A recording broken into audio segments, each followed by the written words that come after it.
Fun Radio, 104.9 FM. Now from the Holly Blackwood Realty broadcast booth, this is the Priceville Bulldog pregame show, presented by Morgan Farmers Co-op, your relationship-driven partner in agriculture since 1936. Good evening, everyone, and welcome to the Bulldog Stadium here in Priceville, home of the Priceville Bulldogs, where you'll find the Bulldogs hosting the Ardmore Tigers tonight. The Bulldogs showing last week was not what we wanted, guys, but I'm anxious to see how they respond this week.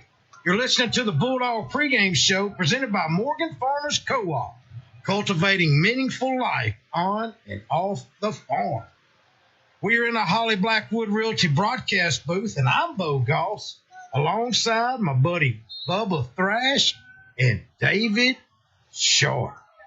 Guys, one of my favorite quotes is, you are not defeated when you lose. You're defeated when you quit. And, man, I'm proud of the way our guys continued to fight last week and not quit. I believe the leadership and the Bulldog spirit is going to prevail and boost this team forward to be successful. What do you guys think? Yeah, I agree with you, Bo. I mean, I think we noticed last week that despite all of the difficulties that the Bulldogs were facing, just with the way that Brewer was really competing well and gave us complications with everything that we were trying to do. But you could see that on the field, the coaches were still coaching and the guys were receiving that well. I always say that I think one of the great things that you can coach a team is how to win with grace and how to lose with grace. And I think our guys did a good job of not losing their composure there late in the game. We didn't see anyone doing anything negative in any way. And I think they lost with grace once they realized that Brewer was the better team last Friday. Yeah, coming into this week, I think we definitely were all shocked coming out of last week. And one thing that we have in Priceville is a lot of heart. So, coach is going to get behind these boys and, rally the troops, and they're going to come into tonight's game ready to go. I mentioned this last week during the game that, Bubba, you just went over it again. The coaches, man, they were still coaching like it was 0-0, fourth quarter, 2 minutes left. I mean, they were still coaching. You still had guys on the sideline cheering their fellow teammates on, trying to pump them up. And I think that's a sign of great leadership from the top down. Yeah, absolutely. And I think, a football game is like life, right? And you can win and lose in many different levels. So even though the scoreboard showed that our guys were behind and we ultimately lost the game, I do think you can use it as an opportunity. I think the coaches, Coach Parker and his staff, are going to use that as an opportunity this week to win in other areas. So a lot was done this week, I'm sure, to help coach these young men up and get their minds right and motivated and looking forward to this challenge that Ardmore is going to present tonight. I'm excited to see what we do tonight. You just said it. Adversity's huge. When we taste adversity and you deal with adversity and how you respond. So tonight, I think we'll see a different Priceville Bulldog team on the field for sure. When we come back, we will check in with the studio and Travis Lane for a look at Week 2 slate of games going on tonight. Each week, Fun Radio will follow scores from around the area and will check in throughout every broadcast on the Gilbert and Ball Ford-In game scoreboard. Don't miss it. It comes your way next, right here on the Priceville Bulldogs pregame show on Fun Radio 104.9.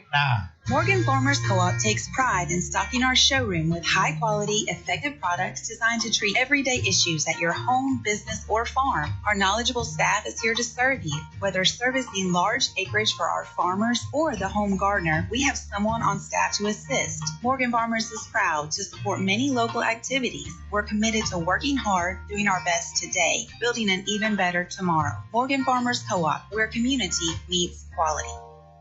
Open the door to savings. Foodland has featured fresh, hand-cut quality meats at the best value since 1993. At your Priceville Foodland, you'll find a hometown experience and unbelievable prices. Come in and check out our wide variety of produce, too. Great meat, great service, great prices. Open Monday through Sunday, 7 a.m. to 8 p.m. We thank you for supporting your independent grocer. Priceville Foodland, proud sponsor of the Priceville Bulldogs. It's time to improve your life by improving your hearing. Quality Hearing Healthcare provides you with the highest standard of hearing care with excellence, integrity, and personalized service. From hearing screenings to helping you select the right hearing technology to fit your lifestyle, Quality Hearing Healthcare offers the finest selection of high-quality hearing aid services. Call today for a free evaluation appointment with Rachel Massey, a nationally recognized hearing expert. 256-355-5476. The latest in hearing health products and services to get your hearing back. Quality Hearing Healthcare, Highway 67 in Priceville and Highway 69 across from Marshall Medical Center North. A dependable lawnmower is just about the best thing you can own. Until it quits. Discount Auto Parts on Alabama 67 in Priceville is the #1 store in North Alabama for lawnmower parts, both new and aftermarket. All brands: Kawasaki, Craftsman, Briggs & Stratton, Honda, Black & Decker, Toro, Ryobi, Troy-Built, and more. Discount Auto Parts has in stock or can get lawnmower parts within a day. Get the right lawnmower part at the right place. Home-owned for over 3 decades. Priceville's Discount Auto Parts. Are you sure you're not paying too much for insurance? At Aiken & Associates, we offer home, auto, farm, commercial insurance. It's always a good idea to review your insurance policies periodically to ensure you have the best coverage for the best price. Aiken & Associates is an independent agency that does all the work for you by shopping your rates through multiple A+ rated companies. Visit one of our offices in Priceville, Cullman, and Decatur. Give us a call today for a quote from Aiken & Associates Insurance Group at 256-355-8500 or visit our website at aikenandassociates.com. Owen Home Appliance Center has the appliances you want at prices matching their competitors. Find new appliances from well-known brands like GE, Frigidaire, Electrolux, and Hotpoint, along with scratch and dent and gently used appliances to fit your budget. Owen Home Appliance also carries comfortable Franklin furniture recliners made in Houston, Mississippi, located on the left at the end of the 231 detour at Cateco, or at the end of the Cateco Floret Road. Quality products, quality service, quality pricing. It's in the name. Owen Home Appliance Center. Now back to the Priceville Bulldog pregame show on Fun Radio 104.9 FM. Brought to you by Morgan Farmers Co-op, your relationship-driven partner in agriculture since 1936. Welcome back to the Priceville Bulldogs pregame show presented by Morgan Farmers Co-op, cultivating meaningful life on and off the farm. I'm Bo Goss with Bubba Thrash and David Sharp here in the Holly Blackwood Realty broadcast booth. You're listening on 104.9, getting you set for the Priceville Bulldogs and the Ardmore Tigers. Coming up in just a moment, we'll throw it back to the studio for a look at our Gilbert and Bob Ford Inn game scoreboard. But first, let's take a look at our latest weather forecast for Wave 31. All right, temperature this afternoon will make it into the mid-80s, and we're going to keep cloudy skies overhead. We will have some isolated rain coming into the forecast later this afternoon and into this evening, but for the most part, it should be out of the way by the time we get to big game Friday night and Friday night football. By the time we get to this weekend, we're sunny and windy on Saturday, sunny and cool in the low 80s on Sunday. I'm Wave 31 meteorologist Grace Anello. Thank you to our friends at Wave 31 News for that update. Now let's go back to the studio for the latest on our Gilbert and Bob Ford Inn game scoreboard. Here's Travis Lane. Coming to you live like I do every Friday night from the heart of your radio. It's Travis Lane with your in-game scoreboard overview for this week. For tonight's action, we have Ardmore at Priceville, Sardis at Aram, Fife at Collinsville, Brewer at Gunnersville, Albertville at Florence, Asbury at Geraldine, Athens at Coleman, Boaz at Scottsboro, Brindley Mountain at Whitesburg Christian, Muscle Shoals at Columbia, Decatur at Jasper, Hawkville at West End, Gadsden City traveling up to Buckhorn, Galesville at Valleyhead, Grissom at Huntsville, Hayden at Douglas, Holly Pond at Sylvania, Hyder at Woodville, James Clemens across town at Bob Jones, J.D. Pennington at Glencoe, Lexington at Decatur Heritage, Madison Academy at DAR, May Jemison at Hazel Green, North Jackson at Madison County, Pisgah at Section, Plainview at Randolph, Sandrock at North Sand Mountain, Sparkman at Austin, Susan Moore down at Cold Springs, West Morgan up at West Limestone, West Point across the county at Fairview, Westminster Christian at St. John Paul the Deuce, Winston County at Tanner. And here's a few matches that have caught my attention. The Holly Pond Broncos will be charging up Sand Mountain to lock horns with the Sylvania Rams in a region game tonight at Ram Stadium. In the 4 times that Sylvania and Holly Pond have played, the Rams have been the victor 100% of the time. However, this is the first time these two have met since 2013. Sylvania fell in their season opener last week to North Jackson, and Holly Pond made a personal record last week in their victory over Hanceville for the most points both teams scored in one of their games. For the record, Holly Pond defeated Hanceville 74-36. Yes, you heard that correctly. Keep an eye out for the Broncos as Will McDaniel is in his first year as head coach and off to a great start as well. Next, the Pisgah Eagles are going to be heading down Highway 71 to the Lions Den at Section for their second game of the season. Of course, they want to keep their energy rolling after last Thursday's season opener victory over our beloved 5 Red Devils, but these two teams are no strangers to each other, being in the same county and on the same mountain, and both are in 2A Region 7. Pisgah fielded their first team in 1929, and Section initiated theirs in 1968. Since then, they've matched 43 times, with Pisgah winning 31 of those. Section is still licking their wounds after last week's defeat from Valleyhead. Will the Eagles soar or the Lions roar? We shall find out tonight. Last but not least, the Athens Golden Eagles are traveling down Highway 31 to Woodard Stadium, the home of the Coleman Bearcats. Both teams enjoyed a win last week as Athens defeated Buckhorn 42-7, and Coleman sent Mortimer Jordan back to Kimberly licking their wounds after the Bearcats mauled them 35-14. This will make the 61st time these two have dueled, going all the way back to 1917. Will Athens go home happy, or will the Bearcats send them in a retreat? Catch all the action tonight on the Gilbert and Boss Ford in-game scoreboard on the Fun Radio Sports Network. Well, region play begins for a lot of teams tonight, and we have a 5A Region 7 game here tonight on Fun Radio between the Ardmore Tigers and your Priceville Bulldogs live here at Bulldog Stadium. When we come back, we will get to hear where our buddy Bubba Thrash was able to talk to Ardmore head football coach Jonathan Snyder. And then after that, it's time to talk Bulldog football. Stay tuned. The Priceville Bulldog pregame show continues next on 104.9 FM. You can also listen online at funradioal.com and on the Fun Radio Facebook and YouTube channels. We'll be right back. Are you looking to buy or sell a home in Priceville? Look no further than Holly Blackwood, your dedicated real estate agent and proud sponsor of the Priceville Bulldogs. Holly Blackwood is more than just a real estate agent. She's a pillar of our community. When you choose Holly Blackwood, you're choosing someone who genuinely cares about making Priceville a better place for everyone. Trust Holly Blackwood, the community's trusted real estate agent. Contact Holly Blackwood at 256-612-0034, the last realtor you'll ever need.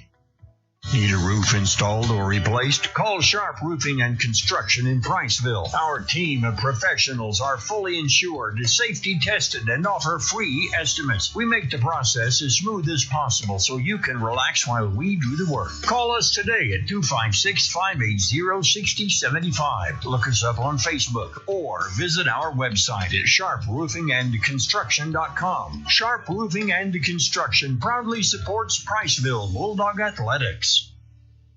Genman Generac is an elite Power Pro dealer for Generac. We do one thing and one thing only, and that's generators, and our customers say we're the best at it. Our factory-trained technicians are friendly, knowledgeable, and on time. For a home generator, call the Genman 256-640-3434 or GenmanGenerators.com, where everyone gets a free 10-year warranty and a customer is treated like a friend.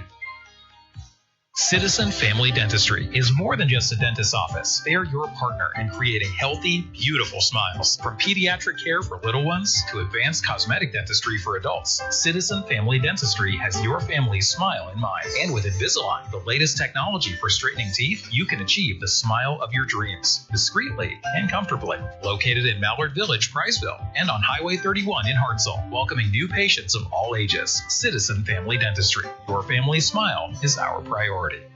Open the door to savings. Foodland has featured fresh, hand-cut quality meats at the best value since 1993. At your Priceville Foodland, you'll find a hometown experience and unbelievable prices. Come in and check out our wide variety of produce, too. Great meat, great service, great prices. Open Monday through Sunday, 7 a.m. to 8 p.m. We thank you for supporting your independent grocer, Priceville Foodland, proud sponsor of the Priceville Bulldogs.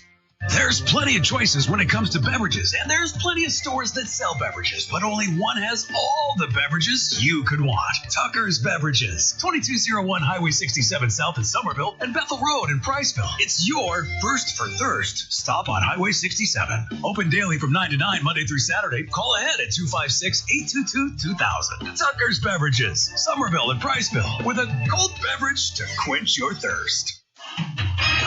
Now back to the Priceville Bulldog pregame show on Fun Radio 104.9 FM. Brought to you by Morgan Farmers Co-op, your relationship-driven partner in agriculture since 1936. Welcome back to the Bulldog pregame show. Well, Bubba, you were able to talk with the head coach of the Ardmore Tigers, Jonathan Snyder, earlier today to get his thoughts. It's Coach's Chat, presented by Citizens Family Dentistry, where your family's smile is their priority. Here's Bubba Thrash with head coach Jonathan Snyder of the Ardmore Tigers. Well, good evening, everyone. We're visiting pregame with the fourth-year head coach of the Ardmore Tigers, Coach Jonathan Snyder. And Coach Snyder, thank you for giving us the opportunity to sit with you and to learn a little more about your team and your role here as the head coach at Ardmore.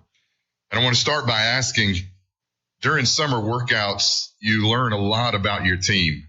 But so far through the first two games of the season, what would you say you've learned about your guys that maybe has been a pleasant surprise? Well, I feel like that, we've coming off a pretty bad year last year. Felt like we had a lot of things to, prove that wasn't what we were about. Maybe that was traditionally, Ardmore having some bad football seasons, but our kids really didn't want that to sort of be what they were remembered for. And, they worked hard through the summer, like you said, about, trying to figure some things out. But when you're in helmets, everybody looks good. But the first two games of the year, I feel like that we got really, really good leadership, which we knew we had, but it's starting to come to, fruition. I feel like, especially last week, when sort of had our backs against the wall a little bit, where maybe we were told we were a little bit better than what we were, and maybe told our opponent was not as great as what they were. We sort of took that as kids, and I think it affected how we prepared. I think it affected how we played, especially early on. And so I think I learned a lot about our kids, fighting through some adversity that a lot of them had not been faced with before. And I feel like that it was a great learning experience for us moving forward. All right, and along that same line of thinking, with your 2-0 start, can you share which positional group you have been most encouraged by so far this season? Right now, I would say probably our defensive unit at this point. We're flying around with the football a good bit. We're not playing great as far as schematically, technically, but we're getting a lot of hats to the ball, which is something that we failed to do last year. I hate to single one group out, but because I feel like it's been, both games have been very much a team effort where, one game this group may have highlighted more than another group is. Our offensive line's done a great job. We've been able to run the football, which is something that we pride ourselves in here. And so, I feel like they've done a really, really good job. Are they perfect? No. But I feel like between them and our running backs, offensively, they've done a great job. Our receivers, I'm going to mention them because you look at our roster, our receivers, we don't have 6'4" guys. We're small at receivers, but they'll fight their guts out. They're blocking on the perimeter. So, those three units there, I know that may have touched just about everybody, but they have been, folks that we can start hanging our hat on, hopefully. Well, like any leader of any organization, as the leader of your program here at Ardmore, I know that you have a constant agenda that you're pushing. And so if we were to go over to the locker room right now and speak to your guys, what would they say that they always hear you saying either during practice or pregame, and what would be your reasoning? We're all about competing. They probably hear me say compete more so than anything else. And it doesn't matter if we're talking about the classroom, weight room. It doesn't talk about, maybe it's taking an ice bath. Maybe they're competing on how long they can stay in an ice bath. But I think that resonates well, and they hear us talk about that all the time. We're really, really big on how well our scout team does, really, really big on guys that perform in scout team, of giving them the opportunity to compete. And I think that resonates. It's not just about the ones that are on the field on Friday night. It resonates through everything that we do. Just compete. That's the biggest thing about us. All right, and if we take a look at the Bulldogs, so far through the first two games, the Bulldogs have really been Jekyll and Hyde. But what would you feel is likely the biggest challenge that the Bulldogs pose for your Tigers this evening? Well, first off, Coach Parker and I he coached with me when I was at Athens for a year. He was my secondary coach. He was a manager for Nick Saban, so he learned from him. He learned from Cody Gross. He played for Kevin Rose. He coached with Kelvis White, and now he's a head coach himself. So one thing I know about Coach Parker is that whatever happened in the Brewer game, he's going to get it fixed. I think he brings a team that is very physical. I think they play well together. I think they're very they play with a lot of energy. I think they're very sound technically. Coach Burke is a guy that I actually interviewed last year for a DC job here. I think I got a lot of respect for what he does defensively. I think they're very active defensively. And offensively, Coach Parker calling the plays, I think he does a great job. From the time when he was at Bob Jones, playing at Bob Jones, as a coordinator at Bob Jones, a lot of respect. So I know that he's going to get anything they did wrong fixed. They're going to come out with a mat on, ready to hit us in the mouth, and we got to try to return the favor. All right, and then lastly, Coach, can you give me two Tigers names that you would not be surprised that make a good number of impactful plays for your team in the game tonight? Running back Javian Riddle and inside linebacker Cameron Jarrett, the two guys that if those two guys can go, we'll be okay.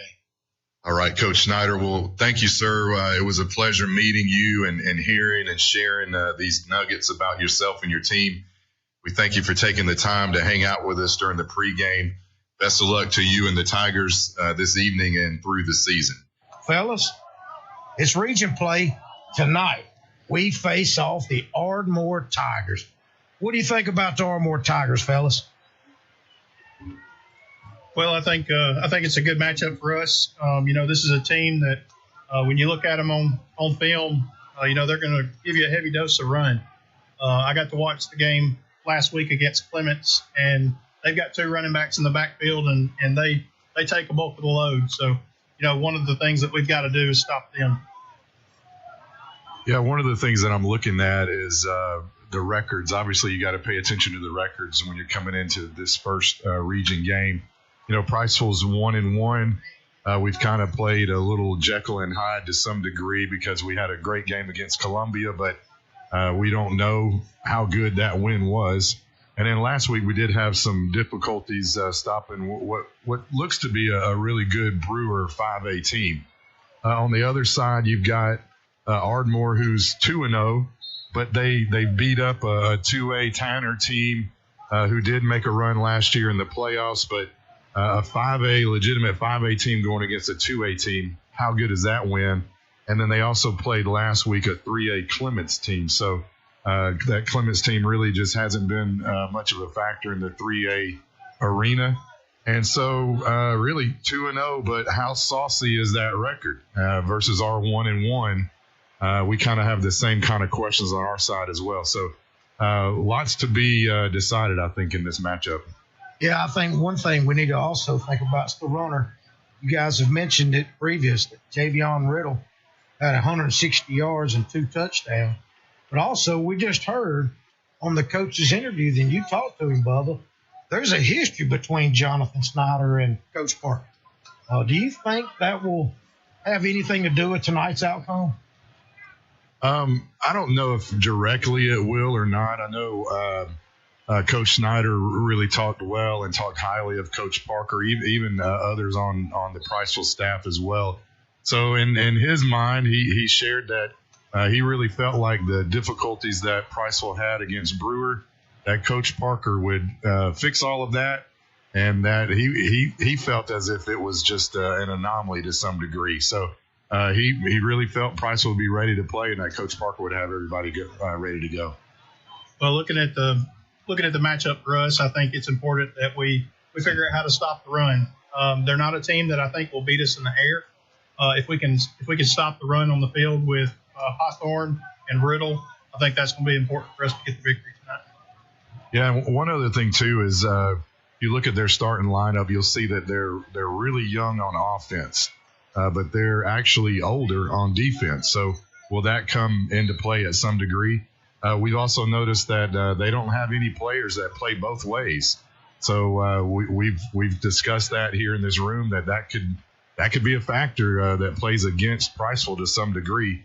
And then also if you look at the skill positions on offense, their center, their quarterback, and both of their running backs are all sophomores. So will their inexperience to some degree be a factor if the pressure does come late in the game? Well, it'll be interesting to see how they do not only throughout the course of the season, because Ardmore's had some struggles over the past few years, but they've got a lot to look forward to. With those two running backs in the backfield that are very talented. They've also got some size on the line. You look at Aiden Ellis. He's listed at 6'7", 345 on the defensive front. He's a player that has played both ways in the past, but this year they've got him running as nose guard right now. So it's going to be some work for our guys up front. Boy, and you really got to have some size and some muscle to move somebody at that size for sure. One thing that I've noticed is their offensive line seems really good. And, we all know that games are won a lot of the times in the trenches. And so I'm hoping and excited to see if our defensive line can hold up to their offensive line, which will do, just like you said, David, help us stop the run, which will be one of our keys to victory tonight for sure. But hey, first time classification 5A, Region 7, region game tonight. Tonight's the night. When we come back, it's time to talk Bulldog football and hear from head coach Seth Parker. Stay tuned. The Priceville Bulldog pregame show continues next on Fun Radio 104.9. Morgan Farmers Co-op takes pride in stocking our showroom with high-quality, effective products designed to treat everyday issues at your home, business, or farm. Our knowledgeable staff is here to serve you. Whether servicing large acreage for our farmers or the home gardener, we have someone on staff to assist. Morgan Farmers is proud to support many local activities. We're committed to working hard, doing our best today, building an even better tomorrow. Morgan Farmers Co-op, where community meets quality.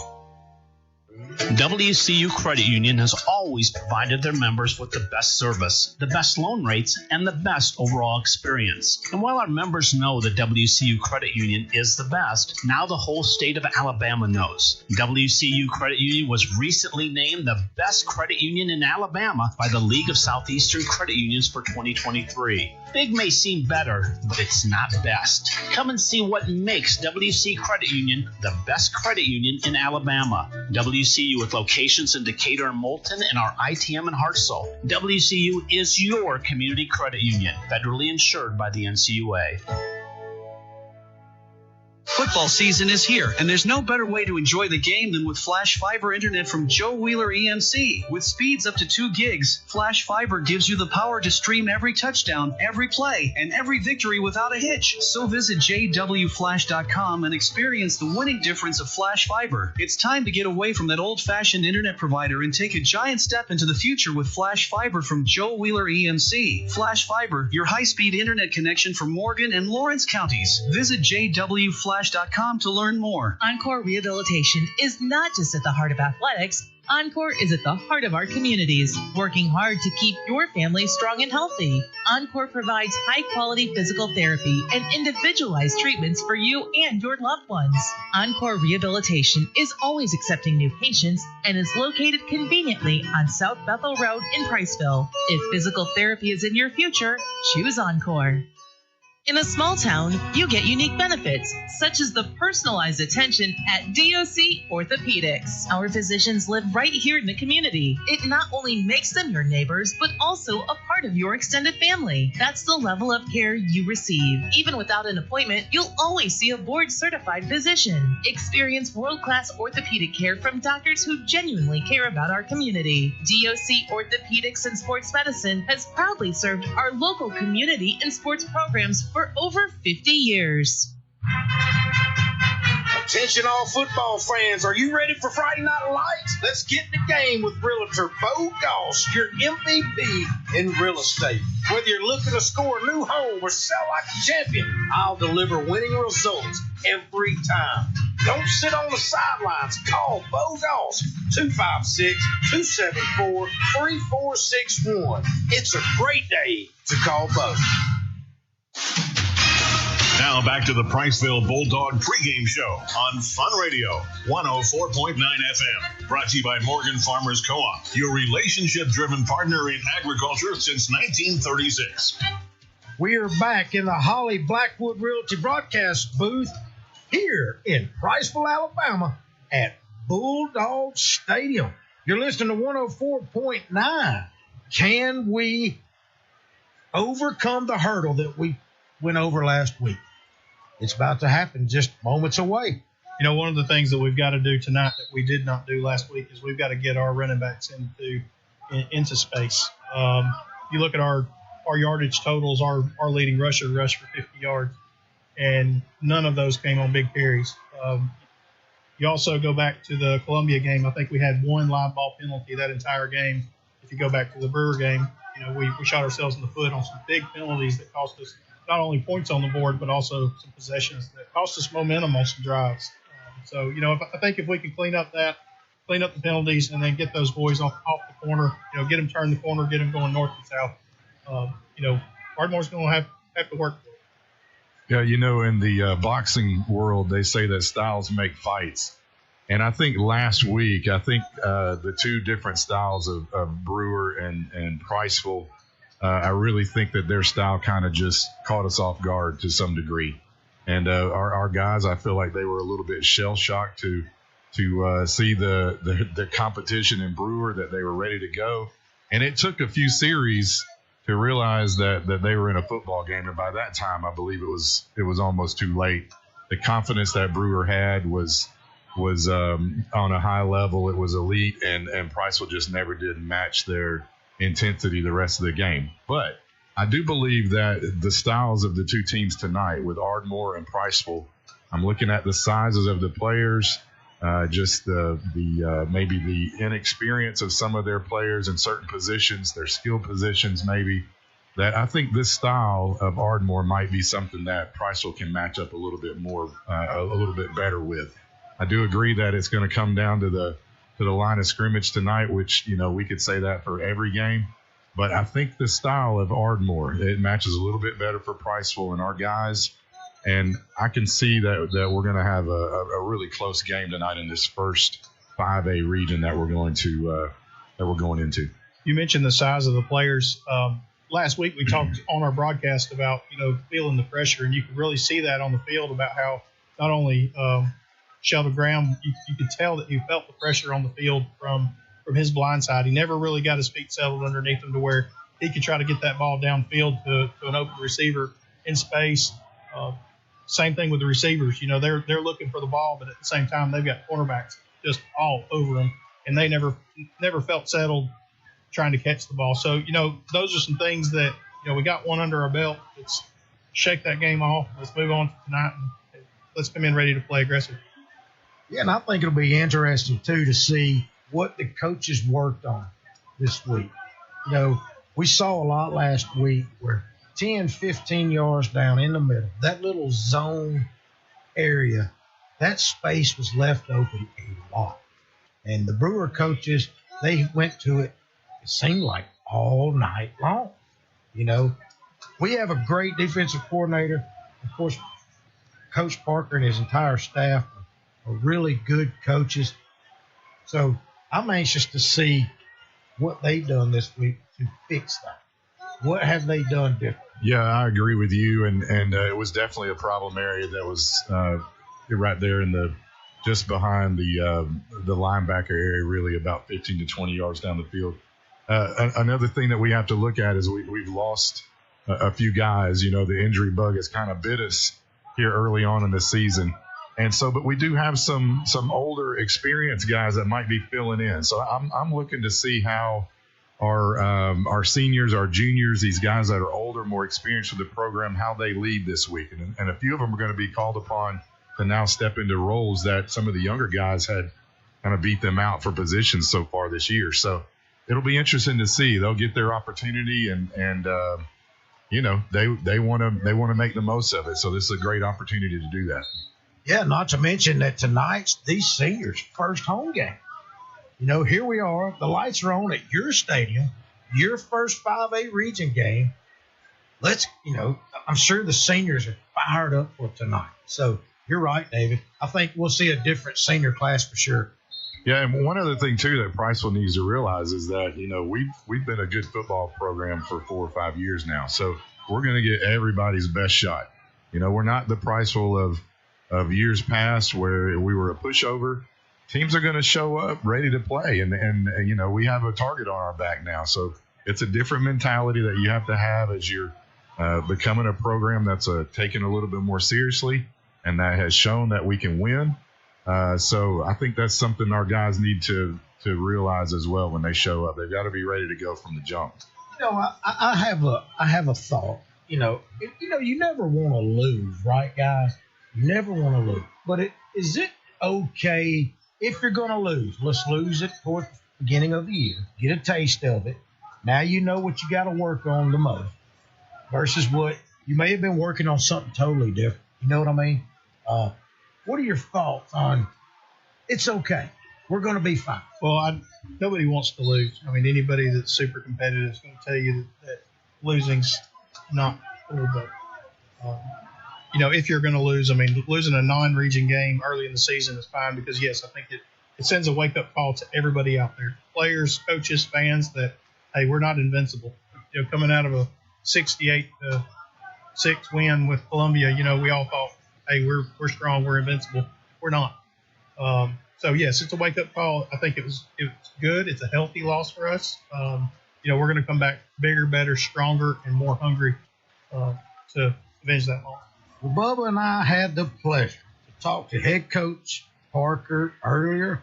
It's Coach's Chat, presented by Citizens Family Dentistry, where your family's smile is their priority. Here's that conversation Bubba and I had with Coach Parker. I am with Coach Seth Parker with the Priceville Bulldogs, who are getting ready to host the Ardmore Tigers in their first region game.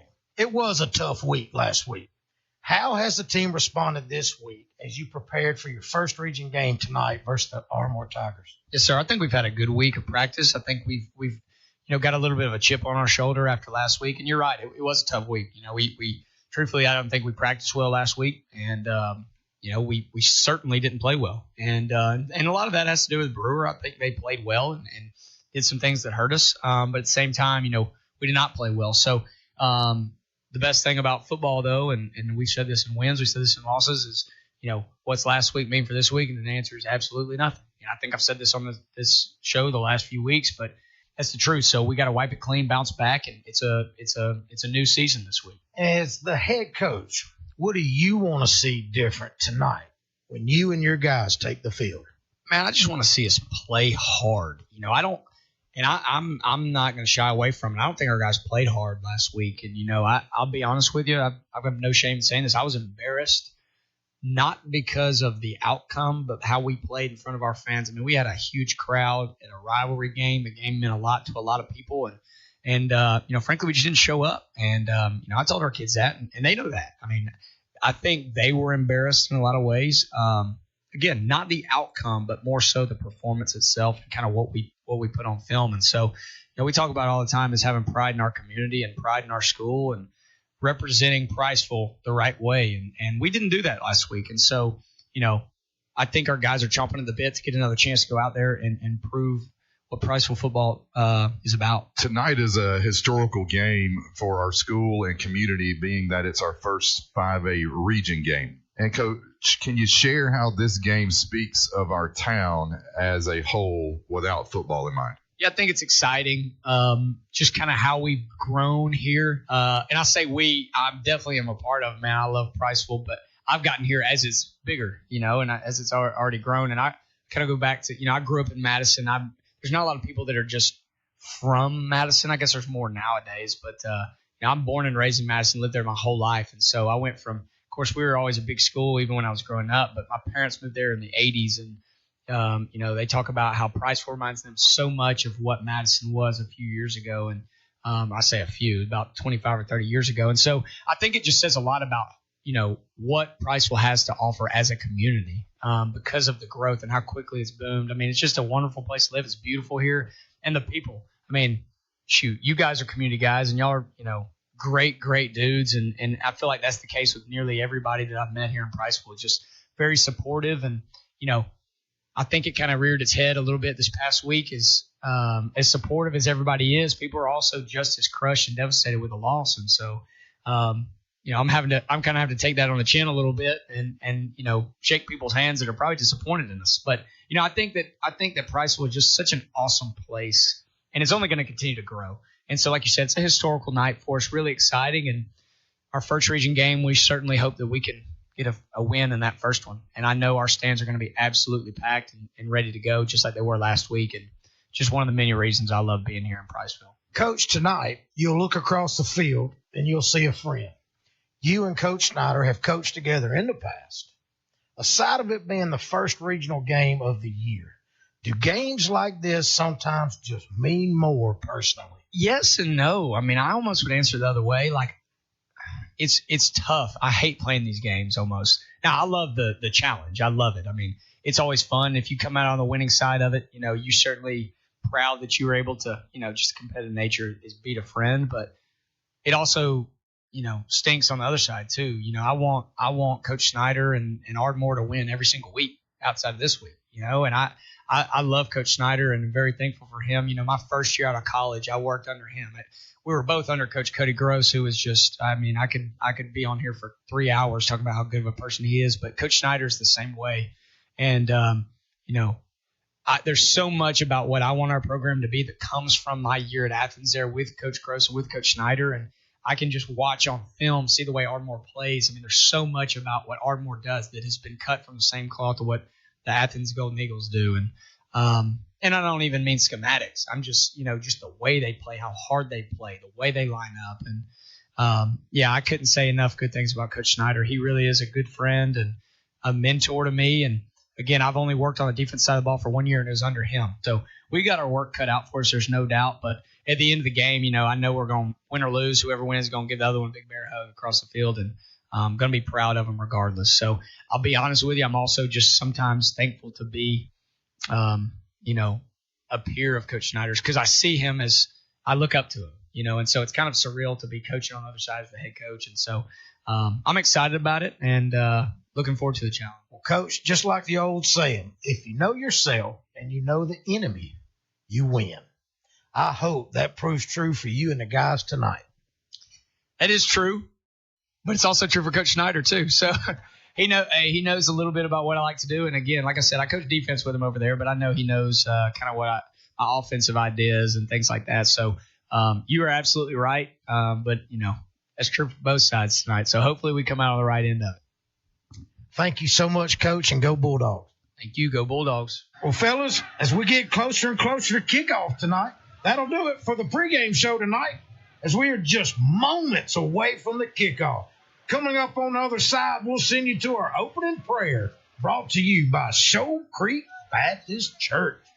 And as always, my favorite colleagues, Bubba and David, they're going to stay here in the Holly Blackwood broadcast booth as I head down to the sideline.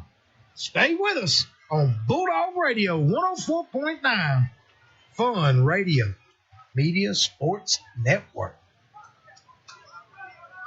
We31 Storm Tracker Chief Meteorologist Jeff Castle knows North Alabama. With decades of experience covering the best and worst weather here and throughout the South, Jeff is a severe weather expert you can count on. Jeff and the entire We31 Storm Tracker team, along with 31 Doppler, keeping you better prepared, keeping you safe. Jeff Castle is North Alabama's chief meteorologist. That's coverage you can count on.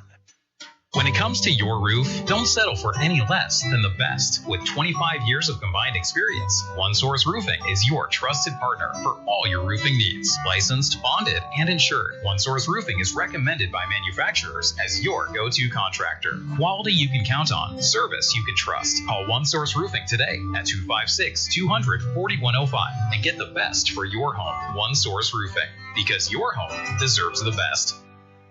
Need a certified welder with over 20 years of experience? Look no further than Accent Welding. We specialize in farm equipment, trailers, and heavy equipment maintenance and repairs. Nothing is too big for us. Visit us at 7295 Highway 67 South in Summerville, Alabama, or let them come to you. They're mobile and available 24 hours a day. Call 256-642-1185. Accent Welding, where quality meets reliability. Auto parts for makes, models, and descriptions are on the shelf at Discount Auto Parts, Priceville's hometown auto parts stop for over 3 decades. In the middle of town on Alabama 67, Discount Auto Parts is your go-to store. And if they don't have the part you need, they'll get it next day for just about any part. Your hometown, independently owned Discount Auto Parts. Open weekdays and Saturday at 7, Sunday too at 8 a.m. Home owned for over 3 decades. Best quality, best service, friendliest folks in town. Priceville's Discount Auto Parts.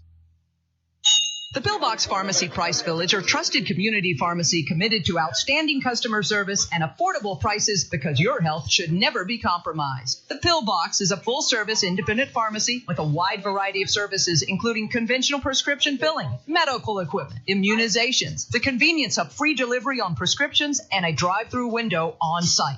Located at 474 Alabama 67 South in Priceville. Experience the Pillbox Pharmacy Priceville difference today. Show Creek Church is proud to sponsor all the Priceville football games right here on Fun Radio. Show Creek Church is made up of real people who met a real Savior, who made real change, and now belong to a real church. Touchdown! Come and join us Sundays at 10 a.m. Located 1 mile from Libby's Catfish and Highway 67 on Show Creek Road. Visit us at showcreekbaptist.org for more info, and go Bulldogs! Father, I just come to you and I want to thank you so much for giving us this opportunity to pour back into this community that you have placed us in. May you continue to watch over the players and the coaches and all those that are serving here in the stadium tonight. Help them to remain safe. May everything that happens tonight bring glory and honor to your Son, Jesus. In His name we pray. Amen. The following is a copyrighted feature of the Fun Media Group in conjunction with the Alabama High School Athletic Association. Priceville Bulldog football is on the air. We are the radio home of the Priceville Bulldogs. Online at funradioal.com, on the Fun Radio Facebook, Twitter, and YouTube channels, and on the air at 104.9 FM. Priceville Bulldog football is presented by Holly Blackwood Realty, Citizen Family Dentistry, Morgan Farmers Co-op, Traditions Bank, Aiken and Associates Insurance Group, Sharp Roofing and Construction, Shoal Creek Baptist Church, Pillbox Pharmacy, Owen Home Appliances, Priceville Foodland, Encore Rehabilitation, Discount Auto Parts, Tucker's Beverages, Quality Hearing and Healthcare, Decatur Orthopedics, and by Gin Man Generac. Priceville Bulldog football. Online at funradioal.com, on the Fun Radio Facebook, Twitter, and YouTube channels, and on the air at 104.9 FM. Now from the Holly Blackwood Realty broadcast booth, it's time for Priceville Bulldog football. Let's go down to the field for the call of tonight's game with David Sharp, play-by-play, Bubba Thrash, color commentator, and the Bo Show, Bo Goss on the sideline.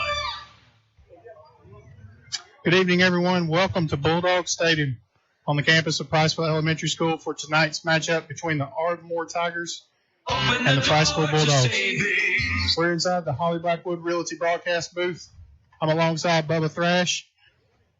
My name's David Sharp. Roaming up and down the sidelines tonight, we have Bo Goss. He'll be our Sharp Roofing and Construction sideline reporter. We'll be down there with him in a few minutes. Bubba, it's week number 2. You know, it's a first home game for the Bulldogs. Ardmore comes into the house 2-0. What do you think it's going to take for us to rebound from last week? Yeah, I think exciting night for our community, first 5A region game in the history of our school. And tonight we have an incredible opponent in Ardmore. They are 2-0. And we're going to see, is their 2-0 record, does it stack up against the competition that we played at 1-1? But I think I'm looking forward to a great matchup. I think it's going to be a really good close game, I think, between two great teams that are both of them are well coached and they know each other really well. So I'm excited to see how the Bulldogs bounce back from the loss that we took on the chin last week to Brewer. But it's exciting. Both teams come into tonight's matchup with really good running games. Both teams have young running backs, Xavion Hawthorne and Jalen Riddle for Ardmore. Both of those guys are young. They're sophomores. They look good. Yeah. I think the guys on defense, they've got to contain those guys, and Ardmore's going to have to do the same thing with us. You look at Xavion Camel, Colton Madewell, Bronson Carroll. All three of those weapons can beat you in different ways. But that's something that we didn't do last week against Brewer. So I think if we can get off the ball really fast, get those guys to the corner, get them in open space, I think we've got some weapons that can do some damage that can cause Ardmore to have their hands full. Yeah, I think Ardmore's plan is going to be to come out and really just punch us in the face with their run game. They obviously want to establish that. They've done that 2 games so far this season, and with really good success. I mean, they've got a great backfield, 2 young guys, like you said, that are doing really well. So a 2-headed monster there that we're going to have to stop, and I think we're going to learn a lot about our team in the first few drives, honestly, and kind of the mindset that we brought tonight, if we can stop that or not. Mo, down there on the sideline, you're watching all of the people file into both stands. What's the crowd like down there? Hey, man, first of all, you can tell if you look across the field from where you're at that the Ardmore crowd really does travel well. But, hey, if you're looking at the field from left to right, on the left-hand side, you've got smoke in the air from the smokers and the grills. You've got the cheerleaders are lining up now. Looks like we're probably getting ready for the national anthem or something, or I believe something. You just had our local flag football leagues run out on the field and everybody cheer them on. Hey, the scene's great. Yeah, I can't wait. It's Friday night.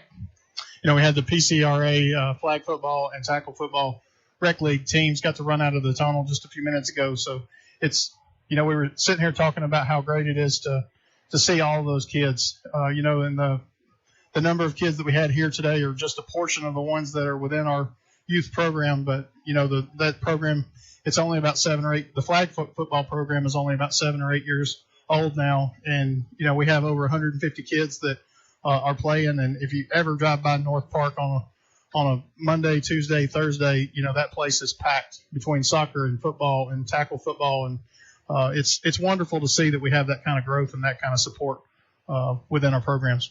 Yeah, we all have kids, and some of us have older kids, and they grow up quick, right? So these little Bulldogs that were running out tonight, they're going to be out here playing on Friday night before long, and they won't be pulling flags. They're going to be tackling with pads on. So exciting to see them, and there is a bunch of them. So we're looking forward to that future. Bulldogs come into tonight 1-1. Went into Columbia a couple weeks ago, had a lot of success. And, we look forward to starting again. Guys, you're listening to the Fun Radio Sports Network. We're going to take a quick break. We'll be right back. Open the door to savings.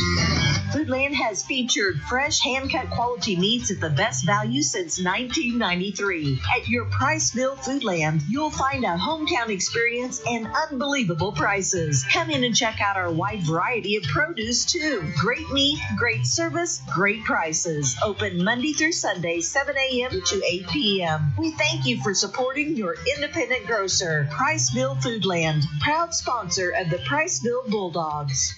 Encore Rehabilitation is not just at the heart of athletics. Encore is at the heart of our communities, working hard to keep your family strong and healthy. Encore provides high-quality physical therapy and individualized treatments for you and your loved ones.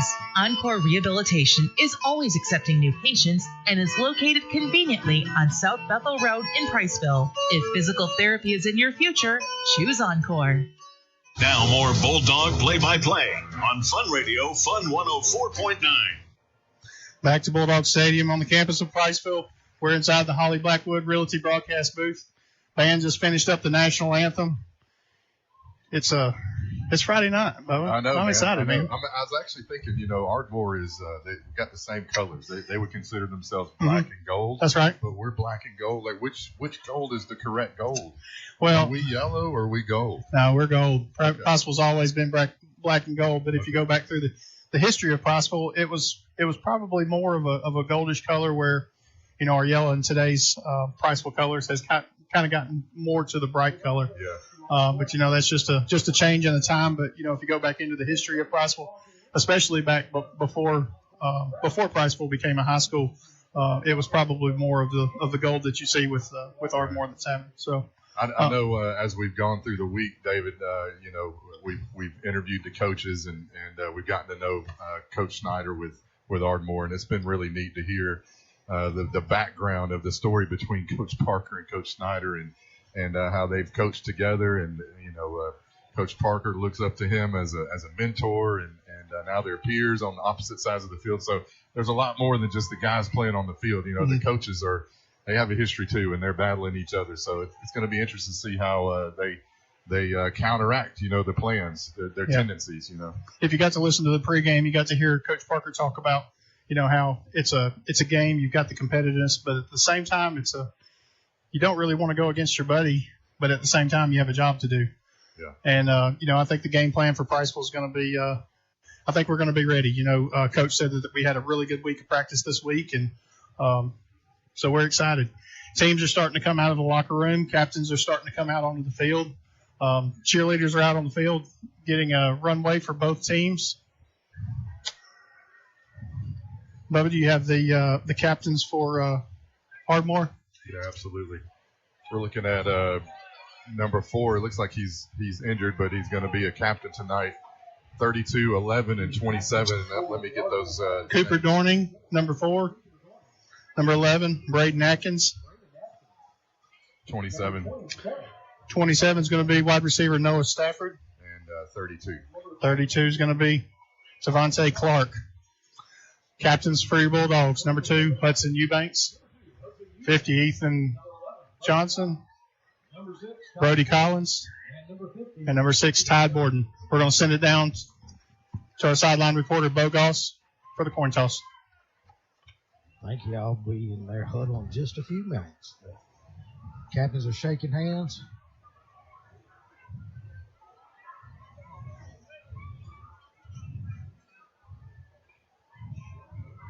The referee's introducing himself to everybody. That's very important. You can help us prevent marking off penalties. If you see somebody doing something wrong on your team, you step in and fix it before we have to, okay? All right. Ardmore, you're the visitors. You'll be calling it. It's a head. Bell's the tail. Bell's the tail. Eisenhower's head. I'm going to flip it. I'd like you to call it while it's in the air. If I drop it, we're going to do it again. What are you going to call? Tails. Tails. All right. He said tails, right? All right, here we go. It is heads. So you've won the toss. You want to receive. Yes, sir. You want to defend the scoreboard, I believe. All right, if you will put your back to the scoreboard. All right, guys, the Priceville Bulldogs want to toss it. We want to receive. We want the ball, baby. Let's go. Last week we won the toss and we decided to defer. I think Coach Parker said, "Let's come out of the gate and let's put some points on the board." Yeah, absolutely. I think we want to hit them first. Let's punch them in the face and see how they respond. So guys are running back to their tunnels, and Ardmore's got their flag up, and cheerleaders and majorettes, and their team is stacked behind that, and then Priceville's ready to come out of the big Bulldog tunnel here. So we're about to get started here in the next 5 minutes. It's turned out to be a beautiful night. We had rain just to the south, just light rain, and it never really made it to us. So it's a beautiful night for football. The Ardmore Tigers, they're coming out of the west end zone. All white. I like those all white uniforms, black helmets. Looks like there's probably 70 players on their roster, I bet. Ardmore cheerleaders are leading them out with the AHS flags. Cheerleaders are lined up on the spirit line for the Bulldogs. They're fixing to come out of the tunnel. Bulldogs tonight wearing the home black jerseys. I like all the all white versus the all black. It looks good. And here they come, the PHS flags with the cheerleaders leading them out. Black jerseys, gold lettering. Yellow Price real will be black and gold. the real black and gold. Are there any better colors in football than black and gold? I don't think so. I can't think of any. I don't think so. All right, Bulldogs. New night, 5A, first 5A game in the history of Priceville region game. It's time to get it on. Mo, I expected you to run out of the tunnel with him. I'm fired up. I'm ready to go down here. I'm fixing to ask Brody Collins just to tackle me. I think he probably would. Ardmore's team's already out on the field. Priceville Bulldogs are starting to make their way out. Priceville will be receiving the ball in the west end zone. We've got Uriah Burnham and Colton Madewell back there. Colton Madewell, Uriah Burnham lined up at the 8-yard line. Either one of those young.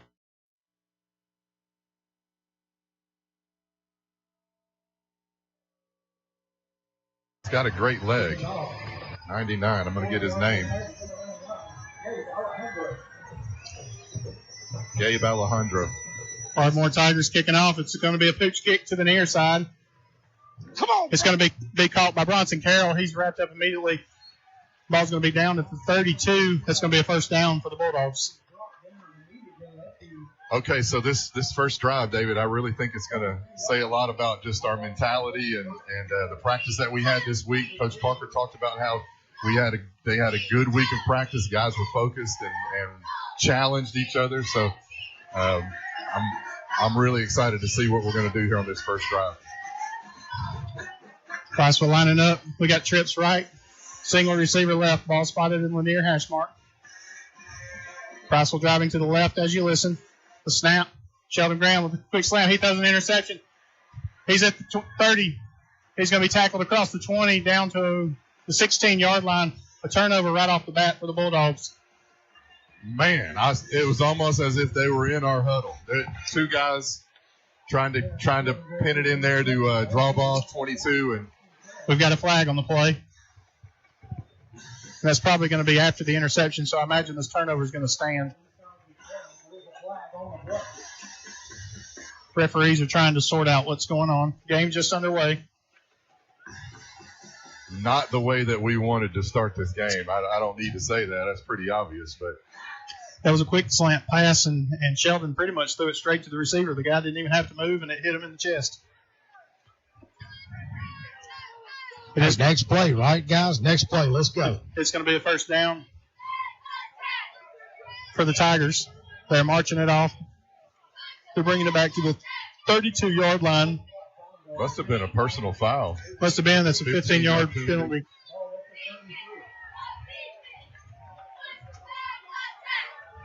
Tigers lined up. We've got some guys filling different positions due to injury and just kind of swapping around on our defense. So, starting lineups for Ardmore: Will Seabolt, Brady Certain, Landon Snyder, Landry Rubelee, Braden Billions up front, Alex King's your quarterback, Xavion Hawthorne and Javion Riddle, your running backs, fullbacks Andrew Eckstein. Your receivers are Rush, Douthit, and Stafford for the Tigers. Two receivers left, ball on the far hash mark. Snap, the give. It's going to Hawthorne to the near side. He's going to be out to the 30-yard line. That's going to be a pickup of 2. That's going to bring up second down and 8. So I love the way Priceville got off the ball right there. We had two guys in the backfield. If it wasn't for a shifty little running back there, he did a good job of avoiding our guys. But we pushed the line of scrimmage back there first play. Looked really good. Ball in the center of the field. We've got trips left. Single receiver right. Running back in the backfield. It's a play-action pass.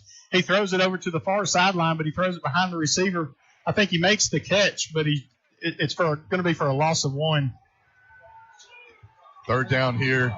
Priceville Bulldogs are excited. This is going to be 3rd and 10. Defensive starters for the Bulldogs: Cole Oliver, Dozier, Braden Raymer up front. Linebackers are going to be Bronson Carroll, Bryce Carroll, Brody Collins. Star position is going to be Thomas Ferguson, Borden, Dutton, and the Eubanks brothers in your backfield. Xavion Hawthorne checking back into the game for the Tigers. Ball on the far hash mark. 3rd and 10. 10:37 in the first. The snap to give to Riddle. He goes to the left side. He's wrapped up immediately by the Bulldogs, and he's going to be wrapped up for no gain. That may be a loss on the play. That's going to bring up 4th down and long for the Tigers. 4 down linemen there with 3 linebackers, and we also had the cornerbacks inside the box, so we were really playing everybody for the run there, and it was a great stop. That was a 2 running back set for them. Instead of swapping out, they brought both of them back on the field, and we contained it quite well. That's going to be a loss of a yard on the play. They're in punt formation. Great stop for the Bulldogs there. High snap, the punt's away. It bounces away. It's going to go into the end zone, and that's going to be a touchback. Good defensive stand for the Bulldogs. Great confidence builder right there, boys. Great confidence builder. As the offense comes back out on the field, starters for the Bulldogs: Cole Oliver at left tackle, John Scott Crispin, Ethan Johnson, Will Waters, and Trent Wood up front. Quarterback Sheldon Graham in the backfield. We got Colton Madewell. Wide receivers: Payson Draba, Ty Borden, and Uriah Burnham. Looks like we've also got Hudson Eubanks lined up at wide receiver as well. Ball spotted at the 20. 2 receivers either side. Colton in the backfield. The give to Colton. He goes straight up the middle. He's going to push his way out to about the 22. That's going to be a pickup of 2. That'll bring up 2nd down and 8. So the Tigers playing 3 down linemen there and did a good job of filling the gaps to stop Colton for might have been a 2-yard gain. Defensive starters for Ardmore: Clark, Ellis, and Combs going to be down up front. Linebackers are going to be Murphy, Jarrett, Pearson, and another Jarrett. In the backfield, you got Newman, Jean, Cannon, and Atkins. 2 receivers either side, single back in the backfield. The snap, Sheldon drops back to pass. He looks left. He's looking. He throws deep down the sideline. It's a lot of pushing and shoving. The play is broken up. That was trying to go to Ty Borden on the near sideline. A lot of pushing and shoving. I guess they both thought that both of them were kind of doing it equally. So that's going to bring up 3rd down and 8. I think it's a good no call. They were both a little bit handsy there. Just a good job, honestly, on Ty to make a play on the ball and knock it down. That's right. I like the idea, though, going deep and trying to stretch the field here to see if this might open up something for the run here. Trips right, single receiver left. Ball still spotted in the center of the field. Colton Madewell still your running back. The snap, he drops back to pass. He looks to the right. He kind of scrambles. He's coming to the near side. He's going to be flushed out of the pocket. He's coming up the near sideline across the 30. He's out to the 36, and he takes a shot at the sideline. That's going to bring a 1st down for the Bulldogs. Traditions Bank, 1st down. Great hit there. Inbounds, too. It was a legal hit. Great hit. And actually, Sheldon did a good job of bouncing back up there. But he's sneaky fast. I love the way when he gets out of the pocket, he decides to go, David. He's got some speed. He had the space, and he saw it, and he went for it, and he got the yardage for the 1st down. I actually think it's okay to take a hit like that early. That might wake us up, so it's a good thing. Ball at the 36 on the near hash mark. The snap, the give to the running back. He goes up the middle. He's wrapped up immediately by Ardmore. He's going to be down at the 35-yard line. That's going to be a loss of 1. Overall, good play by their line, and really nowhere to go on that one. A lot of big guys up front for Ardmore. 2nd down, 10 yards to go. Ball still on the near hash mark. Single receiver either side. We've got a tight end coming in. That's going to be J.T. Miller lined up as a tight end. He is an eligible receiver. Single back in the backfield. The snap, the give. He runs up the left end. He lowers the shoulder. He's going to be out across the 40. That's going to bring up 3rd down and 7. Yeah, Tigers doing a good job of making the tackle when they get to the ball. And they're really swarm tackling us. There's been 2 or 3 guys at least around the ball every time we've ran it. So they're putting their ears back, and they're pinning it back and going after it. Hudson Eubanks, Kason Drawbaugh check in. Colton Madewell still in the backfield for the Bulldogs. Clock's at 7:35, still in the 1st. Ball spotted at the 40. Graham takes the snap. He drops back to pass. He looks across the right side. He's got a receiver thrown just a little short, in and out of the hands for drop-off. That ball was thrown across midfield over to about the 30-yard line, and it was in and out of the hands. Yeah, Kaysen had him by 3 or 4 steps there. If we could just let him a little bit more, I think he would have completed that pass. Ball was underthrown just a little bit. He had to stop and kind of come back for it. If it was 10 feet farther, he would have caught him in stride. I like the idea, though. It's two times we've tried to go deep. We're going for it on 4th down here from our own 40. 4th down and 7. Ball spotted at the 40, home and near hash mark.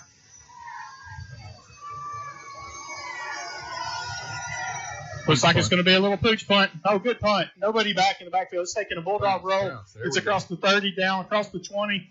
Ball's going to be down at the 19 for the Tigers. All right, overall a great series there, and not bad. We flipped the field on them, and they're going to have to go 80 yards to score. Yeah, I think both teams seem to just trying to be getting their feet underneath them and just feel each other out. Yeah. See what works and see what don't. See what the defenses do, how they line up. We mentioned it. The coaches are familiar with each other, so they have some tendencies, and they're going to have to try to get outside of their comfort zone per se, to try to do something a little different that might not be expected. So you're right. I think they're just trying to feel each other out and just play solid. And I think both teams have played solid so far. Hawthorne and Riddle, your running backs for the Tigers. Ball spotted on the near hash mark.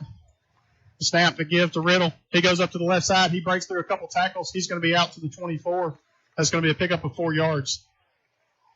Riddle is a thick running back. You can tell that it's not just going to take one guy to get him down. We're going to have multiple guys flying around the ball when he has it. Riddle was your first and sold 5A back of last week. Had a great game last week against Clements. Ran for 160 yards and 2 scores. Just a sophomore, too. Just a sophomore. Hawthorne, single back in the backfield. Snap, play action. He throws it. It's incomplete. That's going to bring up 3rd down and 6 for the Tigers. Wide receiver was open there. He just went across a little slant across the middle there and just barely missed him. I think we're going to see a good bit of that play action pass. They're going to fake it to the running back and try to catch a quick pass somewhere on the field. 6:34 to go in the first. 3rd and 5. 2 receivers either side. Single back in the backfield. King's your quarterback. He takes the snap. He drops back to pass. He kind of gets pressured. He's running to the left side.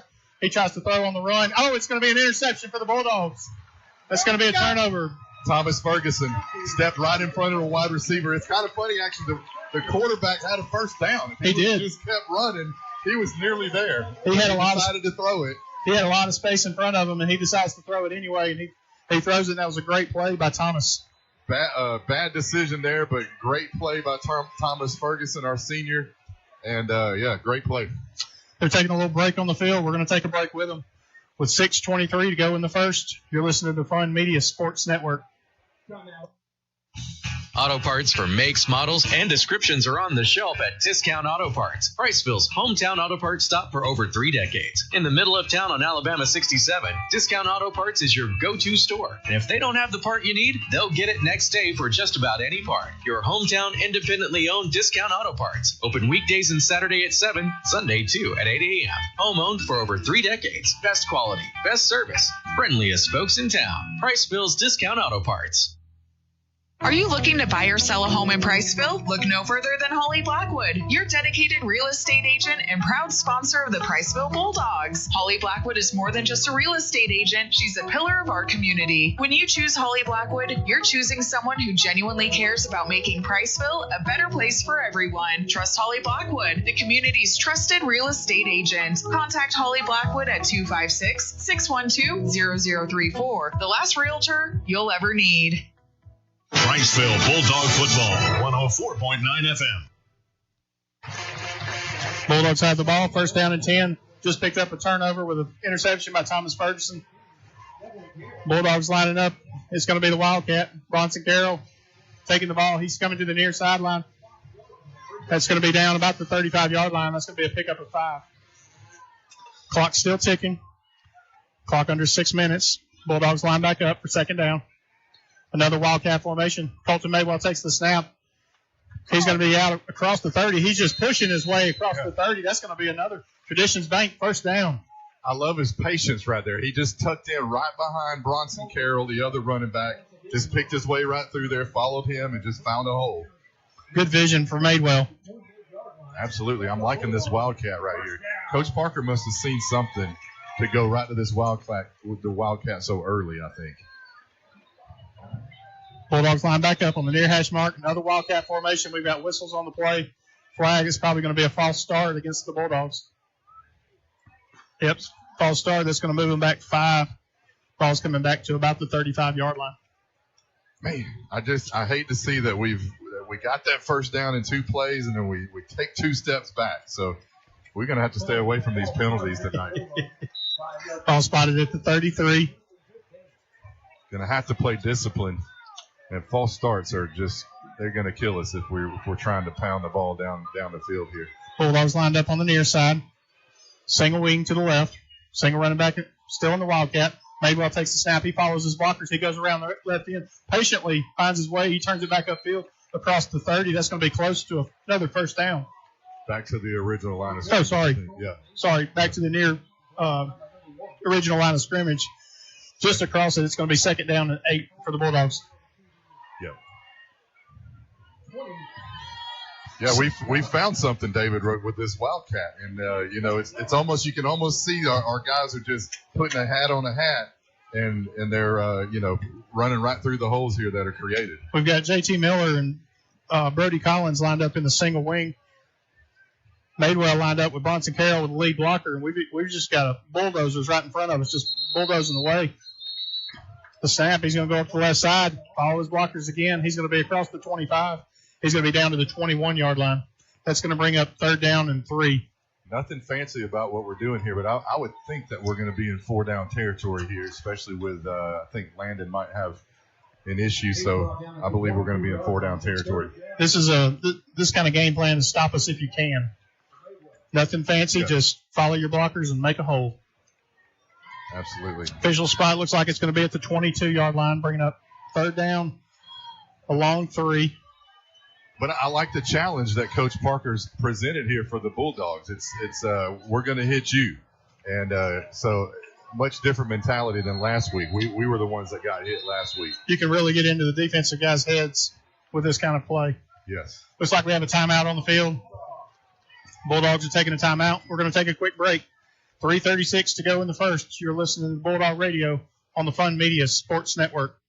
Taking care of your smile is as important as anything you do in your life, and your smile is our business. Welcome to Citizen Family Dentistry, where a family of citizens are helping their patients keep their smile in tip-top shape. Dr. David, Dr. Peyton, and Dr. Blair Citizen offer exceptional dentistry in a friendly and relaxed environment with a trained and trusted team of dental hygienists and dental assistants. 2 locations, Valor Village in Priceville and 819 Highway 31 in Hartselle, welcoming new patients of all ages. Citizen Family Dentistry, your family's smile is our priority. At Traditions Bank, we know that every great story begins with a strong foundation. Whether you're buying your first home, starting a business, or planning for the future, we're here to help you build your dreams, brick by brick. With personalized service, we're more than just a bank. We're your financial partner serving Morgan, Coleman, Blount, and Winston counties. Traditions Bank, building bridges, your true community partner. Member FDIC, Equal Housing Lender. From the Holly Blackwood Realty broadcast booth, it's Priceville Bulldog football on 104.9 FM. Back to the Holly Blackwood Realty broadcast booth. Bulldogs are driving. Ball spotted at 22. The snap still in the Wildcat. Madewell up the middle. Kind of got blown up just a little bit. He had to dance around one guy, and he got wrapped up. Pickup of 2 yards. It's going to be 4th down and 2. I think that was a play that obviously says we're going to go for it on 4th. So, we're going to try to get as much as we can on 3rd, but we're going to come back and do the same thing. Now we're bringing out Graham. Graham's checking back into the game. Uriah Burnham's checking back in. Xavion Campbell's checking in. Tide Borden, Kason Drawbon, Uriah Burnham, your receivers. Brody Collins lined up in your single wing. I wonder if we might Graham in shotgun. Spread them out here and then ball at the 20. The snap to give to Camel. He goes to the left side. He's around the corner. That's going to be a first down, and he's going to be out of bounds down around the 16-yard line. That's going to be a pickup of 5 for Camel. Good call there. Spread the whole field out and then run it for the 2 yards. I believe we probably picked up 3 or 4 there for the first down. So here we are. We're in good shape here, guys. Ball at the 15. Notice that their defensive line is hands are on their hips already on this drive. I love it. Those kind of wildcat formations where they're just pushing the ball, those will really wear on the defense. Graham in shotgun. The snap to give to Camel. He's pushing his way up the middle for no gain. He's going to still be right there at the line of scrimmage. He tried. You could see his feet churning. He just couldn't go anywhere with the Tiger defensive front. Yeah, big Aiden Ellis there right in the middle, nose guard. He pretty much snuffed that one out and shut it down. Aiden Ellis is listed at 6'7", 345 for Ardmore. He's a big beast right there in the middle of the defensive front. Absolutely. Their entire front 3 there look good size young men, and we definitely have a challenge there. Ball on the near side. Graham Still, your quarterback. Xavier Camel, your running back. Lined up in the pistol. We've got whistles on the play. Let's see what this is. It's going to be a delay of game against the Bulldogs. That's going to move them back 5 yards. That's going to bring up second down and 15. It's the penalties like that are just so frustrating. You know, we're moving the ball. It's clear that we've got a good offensive game plan going on this drive, and we shoot ourselves in the foot. Second down and 15. Ball at the 20. The snap. The play action pass. Sheldon Graham throws. He's got a receiver over on the far sideline. That's going to be an incomplete pass. That's going to bring up third down. Great play action fake there by Sheldon. It looked like he handed that ball off, but nice play call there. Just a little bit off on the pass. Nearly completed that one. JT Miller, Brody Collins checking out of the game. Kason Draba and Hudson Eubanks checking back in. Xavier Camel Still your running back. Ball on the near hash mark. 3 receivers right. Single receiver left. The snap. He drops back to pass. He's got pressure. He throws to the far side. The near side. That's going to be a catch by Ty Borden. That's going to be a touchdown. Bulldogs. He dropped that one in perfectly to the backside of the end zone. Ty Borden ran right up underneath the ball. Touchdown. We've got whistles. Let's see if that play stands. We've got a false start against the Bulldogs. That is coming back. Absolutely, just cannot have that right there when we put a ball in the end zone, a perfect pass. I didn't see the laundry go on the field, so I don't know where that flag actually came from. Ball at the 25. That's going to be 3rd and 20. Brody Collins checks back into the game. Xavier Camel Still your running back. 2 receivers left. Single receiver to the right. Graham Still in shotgun. 1:22 to go in the first. That's going to be a double handoff, flea flicker. He's going back to that left corner. He's got Brody Collins. That's going to be an interception at the goal line. He comes out of the goal line. We've got flags on the play. He's out across the 20, across the 30, down to the 35. Let's see what these penalties are. It's going to be a block in the back. Golly. Another turnover for the Bulldogs. This is the second of the game. Let's see what these flags are. Great play by their defense, though, to make that interception. Made it on the 1-yard line. Referees are out on the 25-yard line talking about it. I think it's definitely going to be a block in the back against Priceville. Excuse me, no, he corrected himself. Block in the back against Ardmore Tigers. Spot foul. That's going to be a spot foul, so most likely that's going to be half the distance to the goal from the spot, so it's going to be probably inside the 5. Yeah. It should be about on the 6-yard line. It happened to right around the 12-yard line. Okay. Flags are sitting down around the 10, so I wasn't sure. Half the distance to the goal may push it down about the 5, 6. 1:08 to go in the quarter. Referees are still talking about it. Both teams are on the sideline. Sheldon had a lot of time in that play. It was a handoff, double handoff back to Casey Drawbaugh. He flipped it back for the flea flicker. He had Brody Collins on the sideline. I think it was a great pass, David. It's just that defender came over and read it well. Yeah, I agree. I agree with you, Bo. I was going to say it was a good pass. He actually put more on it so that he could get it to him quickly, but the defender just jumped in front and made the interception. He did. Yeah. They're calling a block in the back on both teams, which is an interesting call. They haven't really sorted it out. They're trying to explain it to both coaches now. They just ran across to the Ardmore sideline and spoke to Coach Snyder, and now they're coming back to the near side to talk to Coach Parker and explain what's going on. So they're going to be offsetting penalties? I would assume so. They kind of have to be. But definitely the interception is going to stand, right? Bo, can you tell anything down on the sideline of what's going on? No, they're a little bit further away at this moment. I'll go over there and ask the coaches in just a minute exactly what they called. But it looks like they're saying it was offset. Looks like the defense is going out on the field, so the interception is going to stand.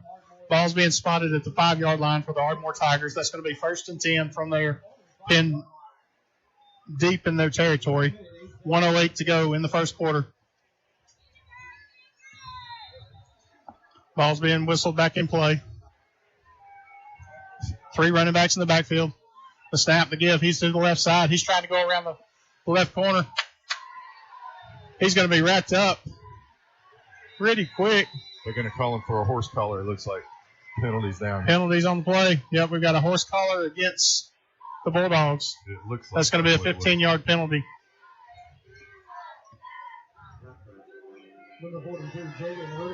Hey, Bo, I'm liking the way that our team seems to be a little bit more in tune tonight. They've got a little bit more swagger going, a little bit more hype, jumping their step, and I don't know if you're seeing the same thing. Man, the one word that you can describe more we have tonight than last weekend is just aggressive. They seem aggressive. Their energy's more aggressive. Everything's more aggressive. I like what I see so far, guys. 3 running back set for the Tigers. Ball at the 22. The snap, the give. He comes to the near sideline. He's trying to get around the corner. He's in space. He's across the 30 to the 40. He turns the corner across midfield. He's at the 40, the 30. He's going to score. Xavion Hawthorne. Got to be 79 yards for the score for the Ardmore Tigers. No penalties on the play. No flags on the play. He got to the corner. He had a couple Bulldogs in the area, and he just outran them to the corner. And once he got to the corner, he ran right up the sideline for 6. Wow, that definitely a turn of events there. We go from scoring, penalty or interception, and then in 2 plays they scored. So, Alejandro, your kicker. Ardmore lining up for the extra point. The snap, low snap, hold the kick. It's up. It's good. 26.8 seconds to go in the first. Ardmore takes the lead, 7-0. You're listening to the Fun Media Sports Network. We'll be right back. Are you sure you're not paying too much for insurance? At Aiken & Associates, we offer home, auto, farm, commercial insurance. It's always a good idea to review your insurance policies periodically to ensure you have the best coverage for the best price. Aiken & Associates is an independent agency that does all the work for you by shopping your rates through multiple A+ rated companies. Visit one of our offices in Priceville, Cullman, and Decatur. Give us a call today for a quote from Aiken & Associates Insurance Group at 256-355-8500 or visit our website at aikenandassociates.com. Need a roof installed or replaced? Call Sharp Roofing and Construction in Priceville. Our team of professionals are fully insured, safety tested, and offer free estimates. We make the process as smooth as possible so you can relax while we do the work. Call us today at 256-580-6075. Look us up on Facebook or visit our website at sharproofingandconstruction.com. Sharp Roofing and Construction proudly supports Priceville Bulldog Athletics. Now back to the game on Fun Radio. Back to Bulldog Stadium. Ardmore kicks off. Another pooch kick to the near side. Bronson Carroll takes it out across the 30 to the 35. 20 seconds to go. You know, I can tell a difference in the attitude of the guys. You know, we were just talking over the break there that it just seems like our guys, they just had a big play on us, but we're fully in this game, and I believe that we have the mindset that we're going to stick around and play well. Much different than last week. Bulldogs taking over, ball at the 39. 20 seconds to go in the first. If you just joined us, Ardmore just took the lead, 7-0, 79-yard run by Xavier Hawthorne. Score and recap by Aiken and Associates Insurance. Graham takes the snap, the give. Madewell slips down at the line of scrimmage. He's going to lose one on the play. Overall drive for Ardmore, 95 yards. And it looks like that play is going to take us to the end of the first quarter. Clock strikes 0. At the end of the first, Ardmore has the lead, 7-0. You're listening to the Fun Radio Sports Network. In-game scoreboard. Travis Lane here with your Gilbert and Ball Ford in-game scoreboard on the Fun Radio Sports Network. Athens and Coleman knotted at 0. Gadsden City leading Buckhorn 7-0. Bob Jones ahead of James Clemens 7-0. Scottsboro leading Boaz 7-0. And West Limestone ahead of West Morgan 7-0. And in college football, Indiana leading Western Illinois 35-0. We'll be back soon with more scores and more Friday night action on the Fun Radio Sports Network. Xavier Hawthorne got around on that end on that play for Ardmore, and that was a great play for him. That's something that we expected. He scored 3 touchdowns against Tanner the first week, and he didn't score any last week. All the touchdowns went to Riddle last week, but still he was a very effective back in the Clements game. Yeah, honestly, it was just a simple handoff right around the right side, and he outran our defenders. So nothing we could really do about that unless we would have caught him in the backfield. But by the time he had gotten to our defense, he was 10 yards down the field, and we weren't going to catch him. So he's got some good speed. They've definitely got a good dual-headed running attack there, and he's a talented young man. We're coming to you live from the Holly Blackwood Realty broadcast booth. We're about to start the second quarter. We've done a good job of containing them for the most part. They got away with one play. That can happen. We can do the exact same thing. So, I expect to see that on both sides of the field. At some point in time, get hats off to that running back. Yeah, I think our coaches are telling our guys, just keep doing what you're doing, keep doing what you're doing. That's right. We've got another whole quarter here before halftime. It's just 7-0. And, other than that one big play there, this is a 0-0 game. Ball spotted at the 39-yard line. This will be 2nd and 10. Bulldogs took over at the end of the first quarter. They ran one play. 12 minutes are back on the clock. Madewell, your running back. 2 receivers right, single to the left. Ball spotted in the middle of the field. Brody Collins comes in motion. Quick pass to Uriah Burnham. In and out of his hands. He saw a defender coming, and he jumped his body out of the way and still tried to catch the pass rather than just going ahead and trying to catch it. He saw that hit coming. I like the play call there where we're keeping them honest on all sides of the field, making them really guard every blade of grass.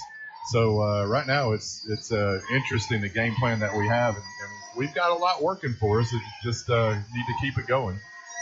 Incomplete pass there, but can't let that get us down. Kason Drawbaugh checks in. Graham's still your quarterback. 2 receivers left.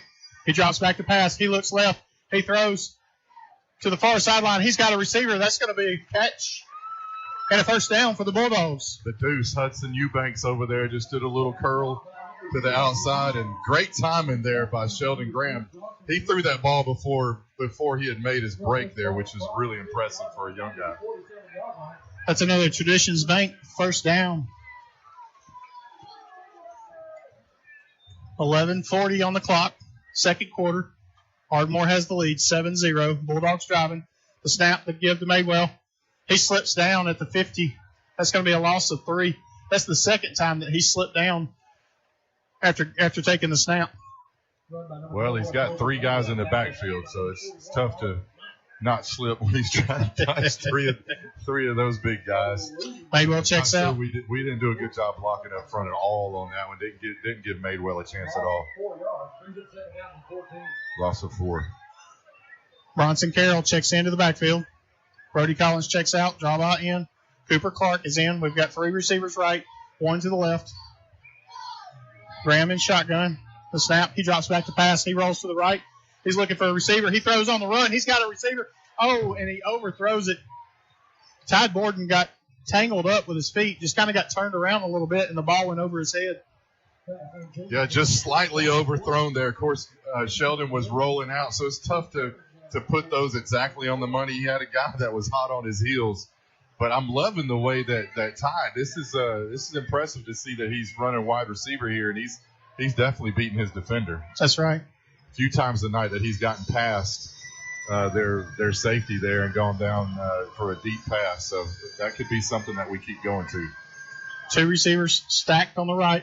Over here on the numbers. Ball spotted in the center of the field, right at midfield.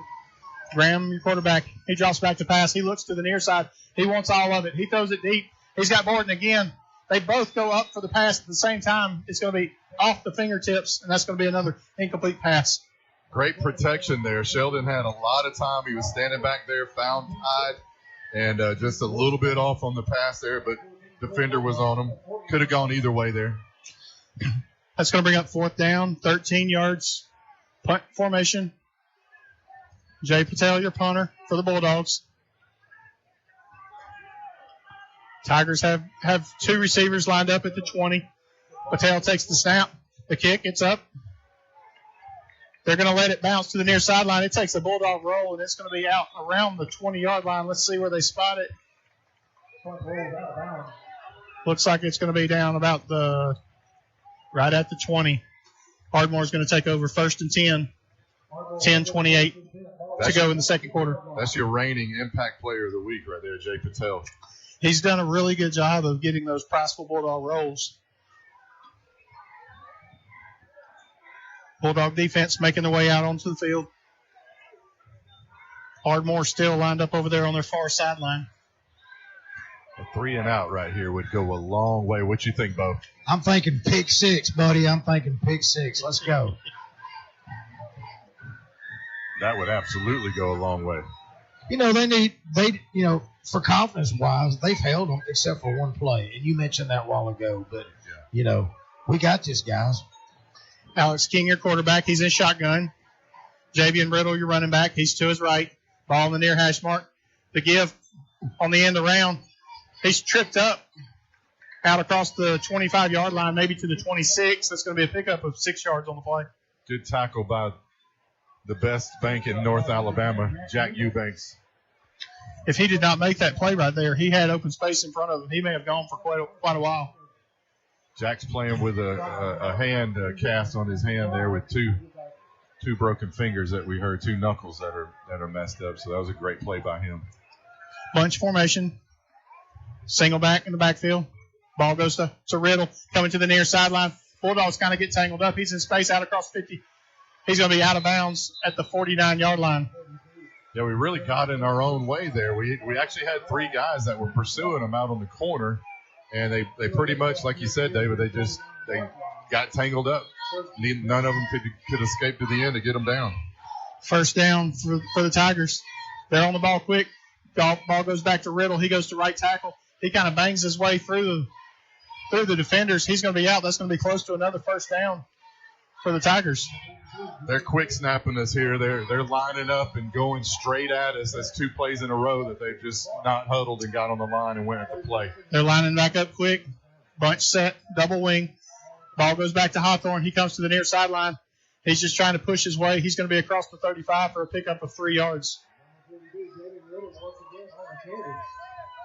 Ardmore's moving fast. They're trying to wear the defense down with the speed and quickness of the plays. They're also swapping in and out both of their running backs, so they're keeping fresh legs in the backfield, which is a positive for them. Riddle checks out. Hawthorne checks in. 2 receivers left. Ball spotted at the far hash mark. The snap. He fakes it to Hawthorne. Quick pass Noah Stafford over on the far sideline. He's tackled immediately by Brody Collins. That's going to be a loss of a yard on the play. The logger got in the backfield there and made a great play, great read by Brody Collins there to decipher that. He threw the ball out to the flat and make the tackle there. 3rd down and 7 for the Tigers. Ball on the near hash mark. 2 receivers right. Xavion Hawthorne, your running back, still in the game. What do we got, 3rd and 7 here? 3rd and 7. 8:25. Clock's still moving. Play clock's winding down. It's under 10. Let's go, Dogs. The snap, the give to Hawthorne. He runs right into some traffic. He gets across the 35. He's going to be locked up at the 33. That's going to bring up 4th down. Definitely something for them to think about here. This is going to be 4th and long. I think it looks about like 4th and 5 maybe. Looks like they've got some guys checking in. Aiden Ellis, the big man, defensive nose guard, he's coming in. Or they've got their offense on the field. Both Riddle and Hawthorne are on the play. When I saw this last week against Clements, they ran it right on the backside of Ellis. So that's what I would be looking for right here is a play going his way on the right side of the offensive line. Right tackle. He's lined up at right tackle. Ball on the near hash mark. This looks like the same play they ran the touchdown with. Great timeout by Coach. Looks like we got a timeout on the Bulldogs. 7:32 to go in the first half. You're listening to Bulldog Radio on the Fun Radio Sports Network. There's plenty of choices when it comes to beverages, and there's plenty of stores that sell beverages, but only one has all the beverages you could want. Tucker's Beverages, 2201 Highway 67 South in Somerville and Bethel Road in Priceville. It's your first for thirst stop on Highway 67. Open daily from 9 to 9, Monday through Saturday. Call ahead at 256-822-2000. Tucker's Beverages, Somerville and Priceville, with a cold beverage to quench your thirst. It's time to improve your life by improving your hearing. Quality Hearing Healthcare provides you with the highest standard of hearing care with excellence, integrity, and personalized service. From hearing screenings to helping you select the right hearing technology to fit your lifestyle, Quality Hearing Healthcare offers the finest selection of high-quality hearing aid services. Call today for a free evaluation appointment with Rachel Massey, a nationally recognized hearing expert. 256-355-5476. The latest in hearing health products and services to get your hearing back. Quality Hearing Healthcare. Highway 67 in Priceville and Highway 69 across from Marshall Medical Center North. Now more Bulldog play-by-play on Fun Radio, Fun 104.9. Back to the Holly Blackwood Realty broadcast booth. Ardmore is going for it, 4th and 4. It's going to be a direct snap. Riddle takes the ball. It's going to be a first down. We see flags on the play. Ball's across the 30 down to the 25-yard line. Let's see what this – they're moving chains on the far sideline like it's against the Bulldogs. It's in the area. No, they said not so fast. It's in the area. It's going to be holding. Yes, so it's coming back. That's going to be a 10-yard spot foul. Let's see what Ardmore tries to do. I don't know. That's a 10-yard penalty right there. That's going to put them close to midfield. That's a dangerous play to go for it. Let's see if they decide to punt. 7:26 to go in the half. Ardmore has the lead, 7-0. Yeah, this is really a field possession type game, so I can see they've got the punter out there. So Alejandro, number 99 for Ardmore. He's lined up as punter. The snap at midfield. He kicks. It's up. It's going to be inside the 20. They're going to let it bounce. It takes a Priceville roll. Ball's going to be down about the 13-yard line where the Bulldogs offense is going to take over. Hey, that was a great defensive stand, Bo. I'm excited to see that we were able to step up and get the stop there. That they didn't get that first down. That was big. That was huge, very big.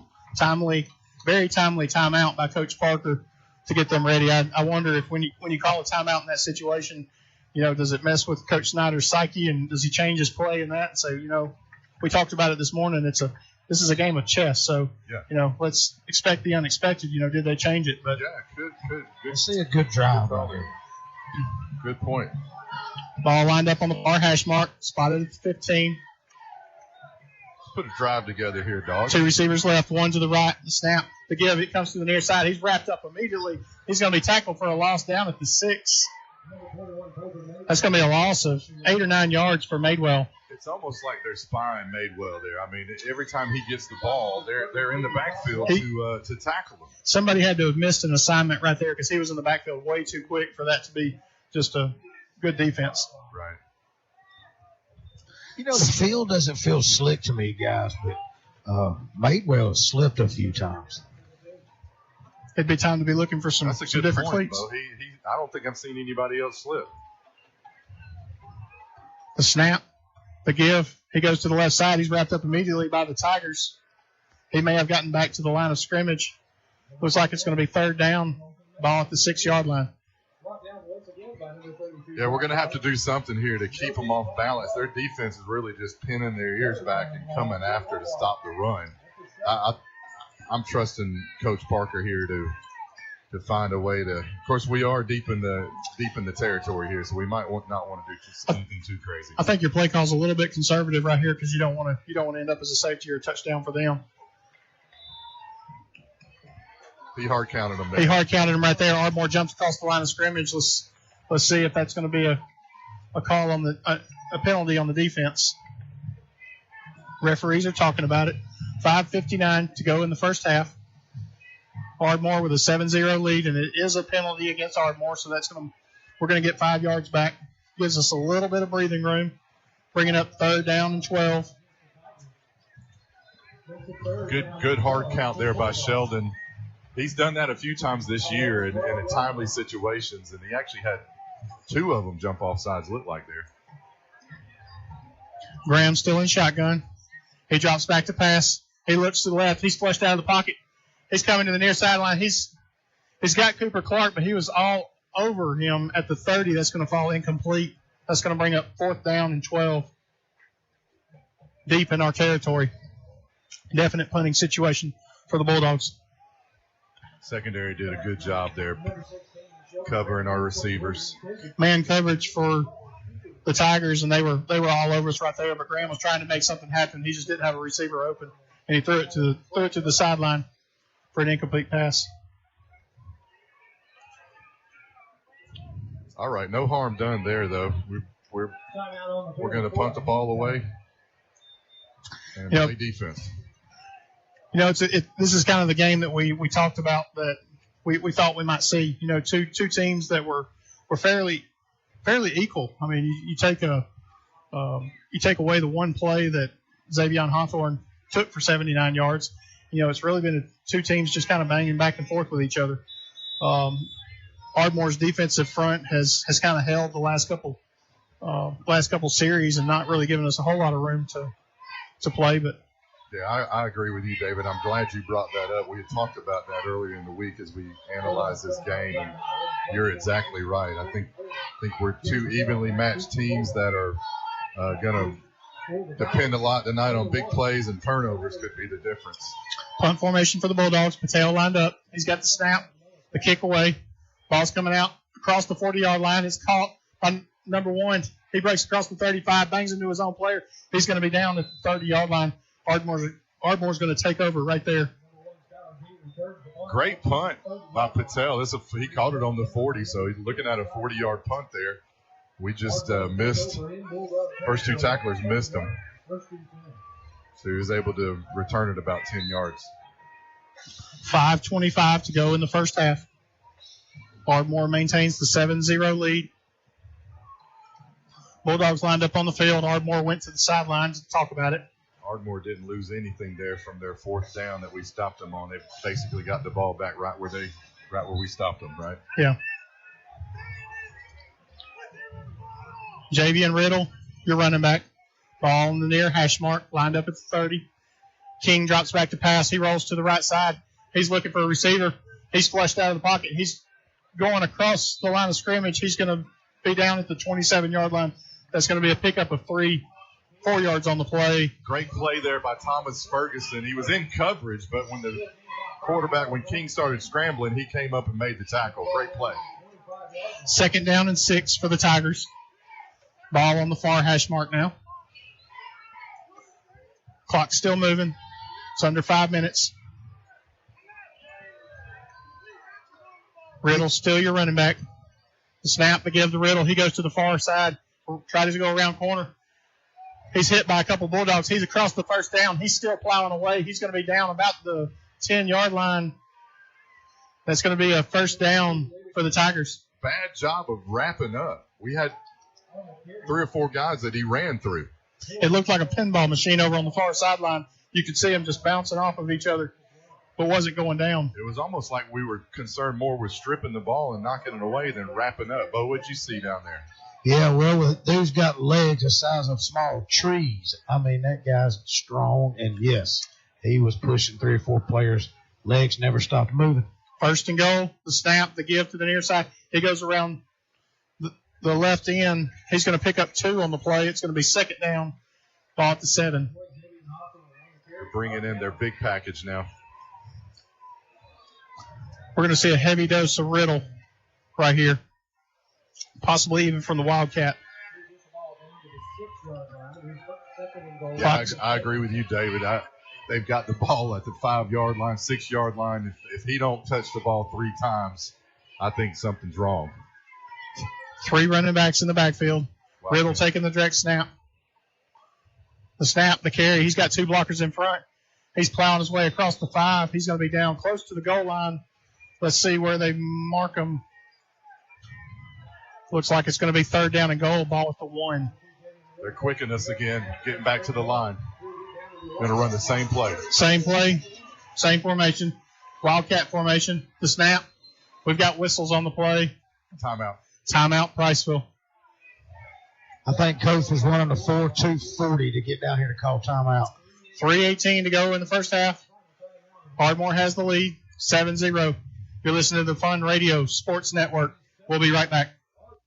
In a small town, you get unique benefits, such as the personalized attention at DOC Orthopedics. Our physicians live right here in the community. It not only makes them your neighbors, but also a part of your extended family. That's the level of care you receive. Even without an appointment, you'll always see a board-certified physician. Experience world-class orthopedic care from doctors who genuinely care about our community. DOC Orthopedics and Sports Medicine has proudly served our local community and sports programs for over 50 years. Genman Generac is an elite Power Pro dealer for Generac. We do one thing and one thing only, and that's generators. And our customers say we're the best at it. Our factory-trained technicians are friendly, knowledgeable, and on time. For a home generator, call the Genman 256-640-3434 or GenmanGenerators.com, where everyone gets a free 10-year warranty and a customer is treated like a friend. Priceville Bulldog Football, 104.9 FM. Ardmore's got the ball. Back to the Holly Blackwood Realty broadcast booth. Wildcat formation for Ardmore, lined up on the 1. Riddle takes the snap. He follows his blockers. He's pushing across the goal line. That's going to be a touchdown, Tigers. It's going to be tough to stop him in a short yardage situation. They shifted their big guys from the right side over to the left side just to change the formation. So you pretty much knew that they were going to follow their size, and just they bulldozed their way right into the end zone. They are definitely gifted with some thick running backs, and if they can follow a few big linemen, it's tough to stop them in a situation like that. Alejandro, your kicker. The snap, the hold, the kick. It's up. It's good. 3:11 to go.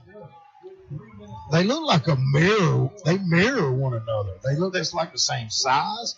They both have the same speed. I mean, that's what I see. Is that what you guys see from up there? It is. Even when I watched their game against Clements, you had to look really hard because they're both pretty shifty backs. And, they interchange so well that it's easy to miss one versus the other. Riddle is definitely their power back. You can tell that. But both of them have finesse. Both of them have speed. We need a good drive right here, guys.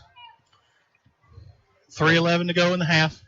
We need to go into the half with something positive to happen to us. We're not out of this game, obviously. We've got a whole half to go. They're kind of taking it to us right now with the run, but our guys would do very well to do something positive here before we go into the halftime. Could go a long way for us. Bronson Carroll, Uriah Burnham back deep. Ardmore lined up to kick. They've pooch kicked every time that they come out.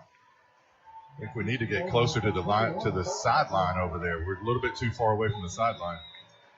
There we go. Pooch kick over to the far sideline. The catch, Uriah Burnham. He's out across the 30. He's coming to the near side. He's across the 35 to the 40. 45. Nice. He's across the 45, almost to midfield. It's going to be down. We've got a flag on the play at the very end of the play, right at the tackle. That's going to be a hold against the Bulldogs. I didn't see that. Really late in the play, that flag came out when he came to the near sideline. The referee said he was engaged with his hands and he just didn't let him go when he came around him. Flag was thrown right out about the 40-yard line. I didn't see what number it was, but when he made the jump cut to the left, the player there was holding that guy. Just a backbreaker there. We get a great return. We're back out to midfield. A few minutes left in the half. Man, just mistakes are killing us. Bulldogs are going to take over. First down, 10. Ball at the 30. 3:01 to go. Scoring recap. The Aiken and Associates scoring recap for the last drive. 40 yards, capped off by touchdown by Riddle. Yes, sir. Bulldogs with a quick pass to the far sideline. That's going to be Hudson Eubanks. He's going to be out across midfield. That was Ty. Oh, excuse me. That's Ty Borden over on the far sideline. Yep, Ty Borden with a good catch and just speed to get around the outside. Looks like he's out of bounds at the 48 just before midfield. That's going to be a Traditions Bank first down. 2 receivers right. Two receivers either side. Single back in the backfield. Ball on the far hash mark. Graham takes a snap. Quick pass to the left side. He's got it. He's wrapped up immediately for no gain. That's going to bring up second down and 10. Good play call, but just a great play by the defender. It's a one-on-one play that he has to make, and he made the tackle.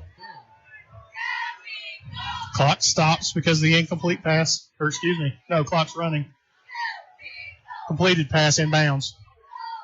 3 receivers right. Ball spotted at the far hash mark.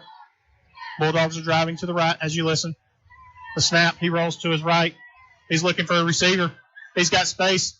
He throws one back across the middle, right about the hash mark, and he's going to be down across the 40, down to the 38. Uriah Burnham. That's going to be another Traditions Bank first down. Uriah did a good job of just finding the open spot there, and as Sheldon rolled out, it was an easy target for him to hit. Great play. Ball at the 39. 3 receivers left, 1 to the right. Madewell in the backfield. Graham drops back. He looks left for a quick slant, a quick out route. He's got the receiver down about the 31-yard line. That's going to be Cason Drawbaugh for the pass. Bulldogs are quickly back up to the line of scrimmage. Clock is still moving. 1:30 to go on the clock. Bo Sheldon made that pass before Drawbaugh had even made his turns. That was a great play. Great route running. That means he was exactly where he was supposed to be. 3 receivers right, 1 to the left. Ball still on the far hash mark. Graham rolls out to the right. He's looking for a receiver. He's got pressure. He throws it. Interception. Looked like the ball slipped out of his hand. He's across the 40. He's wrapped up by Colton Matewell at the midfield. Tigers are going to take over. 1:03 to go in the half. He got hit while he was throwing it. I mean, the guy, man. He almost had the full release of the ball, and so the ball still had momentum. It went right to the Ardmore defender. Ardmore is going to take over. I hate to say that's a lucky bounce, but in a way it is. He got hit, and it went right to the defender. That could have just as easily just gone to the ground or not been in his area. 1:03 to go in the half. Alex King, your quarterback, comes back out on the field. Xavion Hawthorne, your running back. 2 receivers right. Ball spotted at the near hash mark. Got Cooper Clark in the second. Man goes in motion. He fakes the handoff. He throws a screen pass on the back to the near side for Hawthorne. He breaks a few tackles. He's across the 45 down to the 40-yard line, close to a first down. Clock's still running. Whistles on the play. Looks like we got a timeout. Ardmore. 49 seconds to go in the half. We're going to take a quick break. In-game scoreboard. Travis Lane here with your Gilbert and Ball Ford in-game scoreboard update. Deschler over Danville, 21-0. Fairview leading West Point, 28-7. Jasper on top of Decatur, 21-0. Hawthorne leading West Point 22-0, and Florence on top of Albertville 17-0. And a glance at college football, BYU's leading SMU 7-6 in the second quarter, and Indiana over Western Illinois 42-0. I'll see you at halftime right here on the Fun Radio Sports Network. Back to the Holly Blackwood Realty broadcast booth inside Bulldog Stadium. 51 seconds to go in the half. Ardmore still with the lead, 14-0.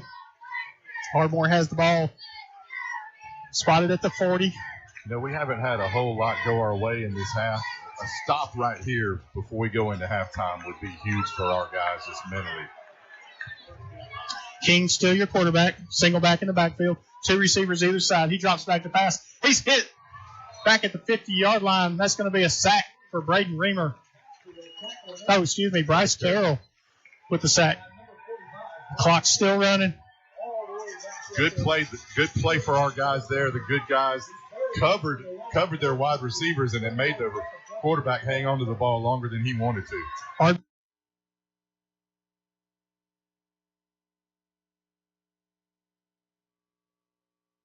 They're lined up on the ball. Bunch set. To give to Riddle. He goes off to the right side. He's looking for some space. He's wrapped up by a whole pack of Bulldogs down about the 45-yard line. Clock's still moving, under 10 seconds. That's going to be it. All right, I'm going to grab Coach. That's going to be the last play of the half. Ardmore has the lead, 14-0 at halftime. Bo Goss, we're going to send it down to you for a quick word with Coach Parker. Coach, we're just a few plays away. You're in a battle out there today. How big was that stop right there? Yeah, it was big. It was big. We got to get into the half, only down 2 scores. We got to make something happen though. We got to make a play for our quarterback. We got to be able to run the ball. Offensive line's getting absolutely smoked, and it's just what it is. And we're throwing the ball to them, so we can't turn the ball up. 3 turnovers in the first half, and we're down 14. So we got to get in here and make some adjustments. Thank you, Coach. Thank you, Bo. That's your Sharp Roofing and Construction sideline reporter, Bo Goss, with Coach Parker. Guys, it's halftime. 20 minutes on the clock.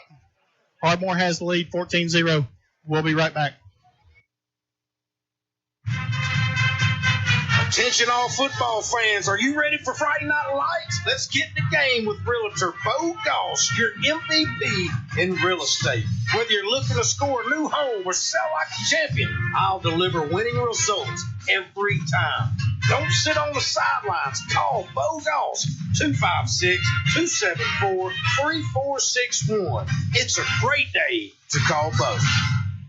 Football season is here, and there's no better way to enjoy the game than with Flash Fiber Internet from Joe Wheeler EMC. With speeds up to 2 gigs, Flash Fiber gives you the power to stream every touchdown, every play, and every victory without a hitch. So visit jwflash.com and experience the winning difference of Flash Fiber. It's time to get away from that old-fashioned internet provider and take a giant step into the future with Flash Fiber from Joe Wheeler EMC. Flash Fiber, your high-speed internet connection for Morgan and Lawrence counties. Visit jwflash.com to learn more. The Pillbox Pharmacy Price Village, your trusted community pharmacy committed to outstanding customer service and affordable prices because your health should never be compromised. The Pillbox is a full-service independent pharmacy with a wide variety of services, including conventional prescription filling, medical equipment, immunizations, the convenience of free delivery on prescriptions, and a drive-through window on site. Located at 474 Alabama 67 South in Priceville. Experience the Pillbox Pharmacy Priceville difference today. Owen Home Appliance Center has the appliances you want at prices matching their competitors. Find new appliances from well-known brands like GE, Frigidaire, Electrolux, and Hotpoint, along with scratch and dent and gently used appliances to fit your budget. Owen Home Appliance also carries comfortable Franklin furniture recliners made in Houston, Mississippi. Located on the left at the end of the 231 detour at Cateco, or at the end of the Cateco Floret Road. Quality products, quality service, quality pricing. It's in the name. Owen Home Appliance Center. From the Holly Blackwood Realty broadcast booth, it's Priceville Bulldog football on 104.9 FM. Back to the Holly Blackwood Realty broadcast booth. It's halftime here at Bulldog Stadium. Bubba, the script to the first half really went like we thought it would. Just smash mouth football. It's really going to come down, like Coach said. 3 turnovers in the first half. We're only down by 2. Couple things we got to make some adjustments on and come back out in the second half, and let's see what happens. So I think it was pretty obvious that it came down to the 3 turnovers that were really, I mean, it was almost like a perfect bounce in some of them. I mean, the passes went right to the defenders. So they did get 3 turnovers on us, and that's the difference in the game. It really is. And one big play, but if we can make that happen for us in the second half, then I believe we're still in it. I think we've got to find some ways to control the line. You look at the one drive where, Ardmore was able to just effectively move the ball in the Wildcat formation. They just kind of pushed their way at will and just pushed right through us, and they pushed it right into the end zone. That's a game plan that, works for them because they have the personnel to run it. That's something that we've got to find a way to stop. And, during that drive, I think it was right in the middle of the second quarter, we had a play it was a pass play out in the flat on second down that was broken up by Brody Collins. It was a huge play that was instrumental in us stopping that drive, and we ended up getting a punt out of that drive when they looked to have some momentum. So it'll be interesting to see if they come out of the ground and pound mentality. It's working for them, and with a 14-point lead, unless we put points on the board, they're likely to continue to do what they're doing, and especially if we can't stop it. But if we can come out and put some points on the board and give them something else to think about, give their coaches something to think about, and make it look like we could score, then and I think we can. We moved the ball on them. It was just some untimely turnovers. Yeah, I think we could flip the script on them a little bit and come out and make them think about something different. Yeah, the Ardmore Tiger Band is playing out on the field. It is halftime.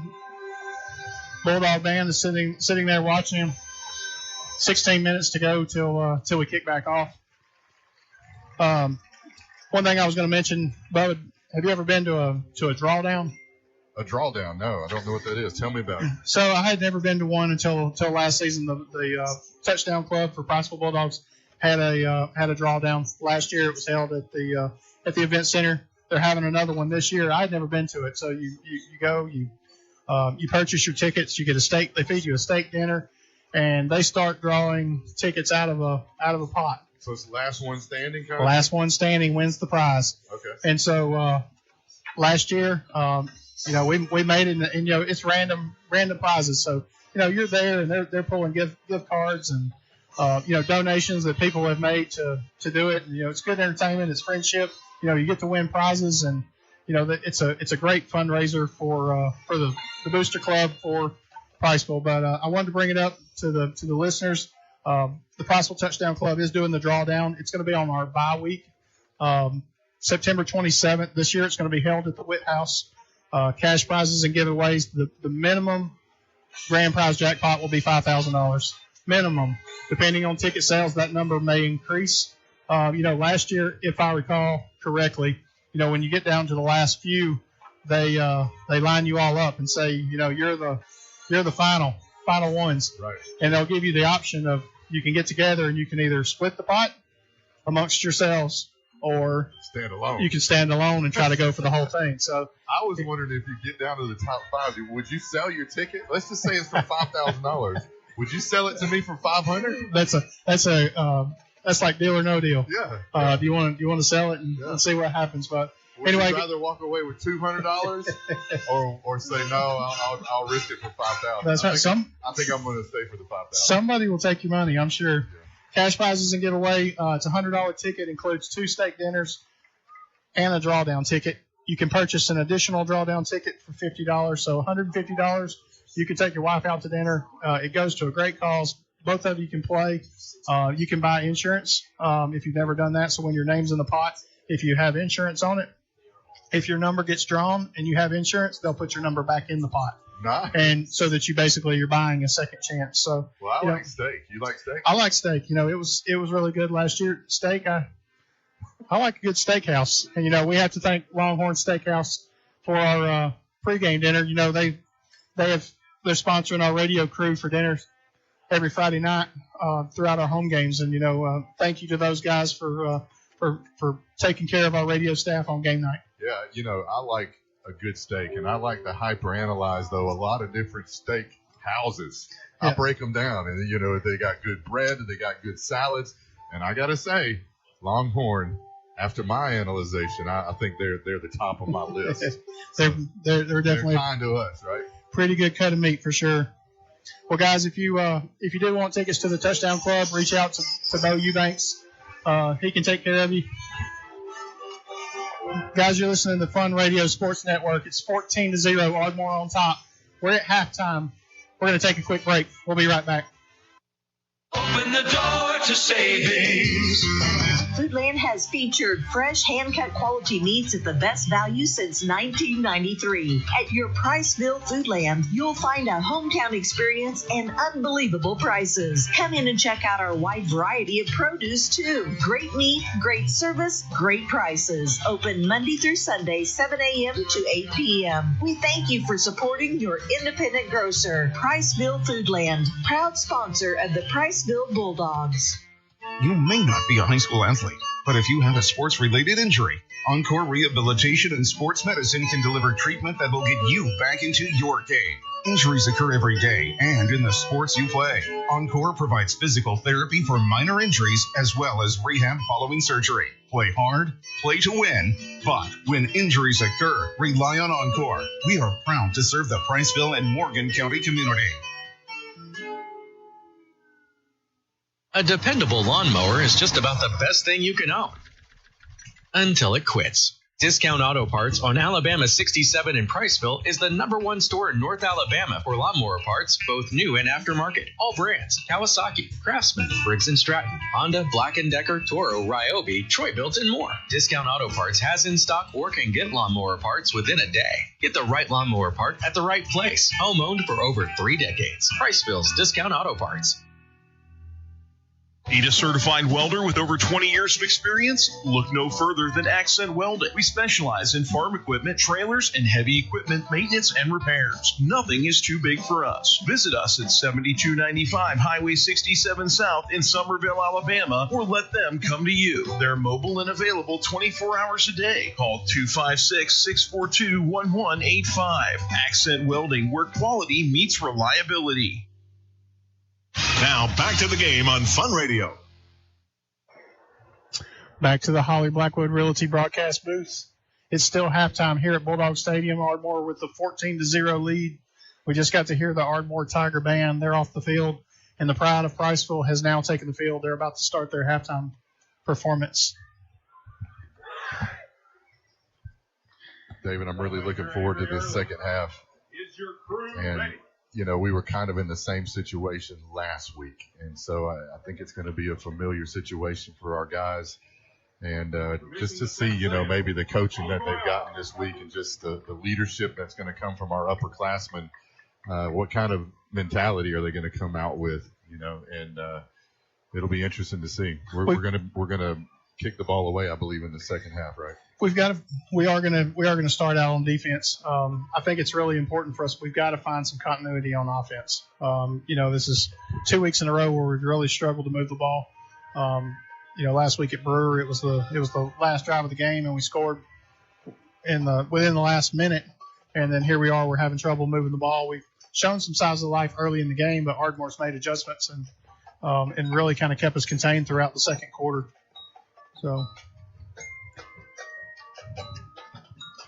9:45 to go at halftime. We're going to try to see if we can get some other scores around from some of the region.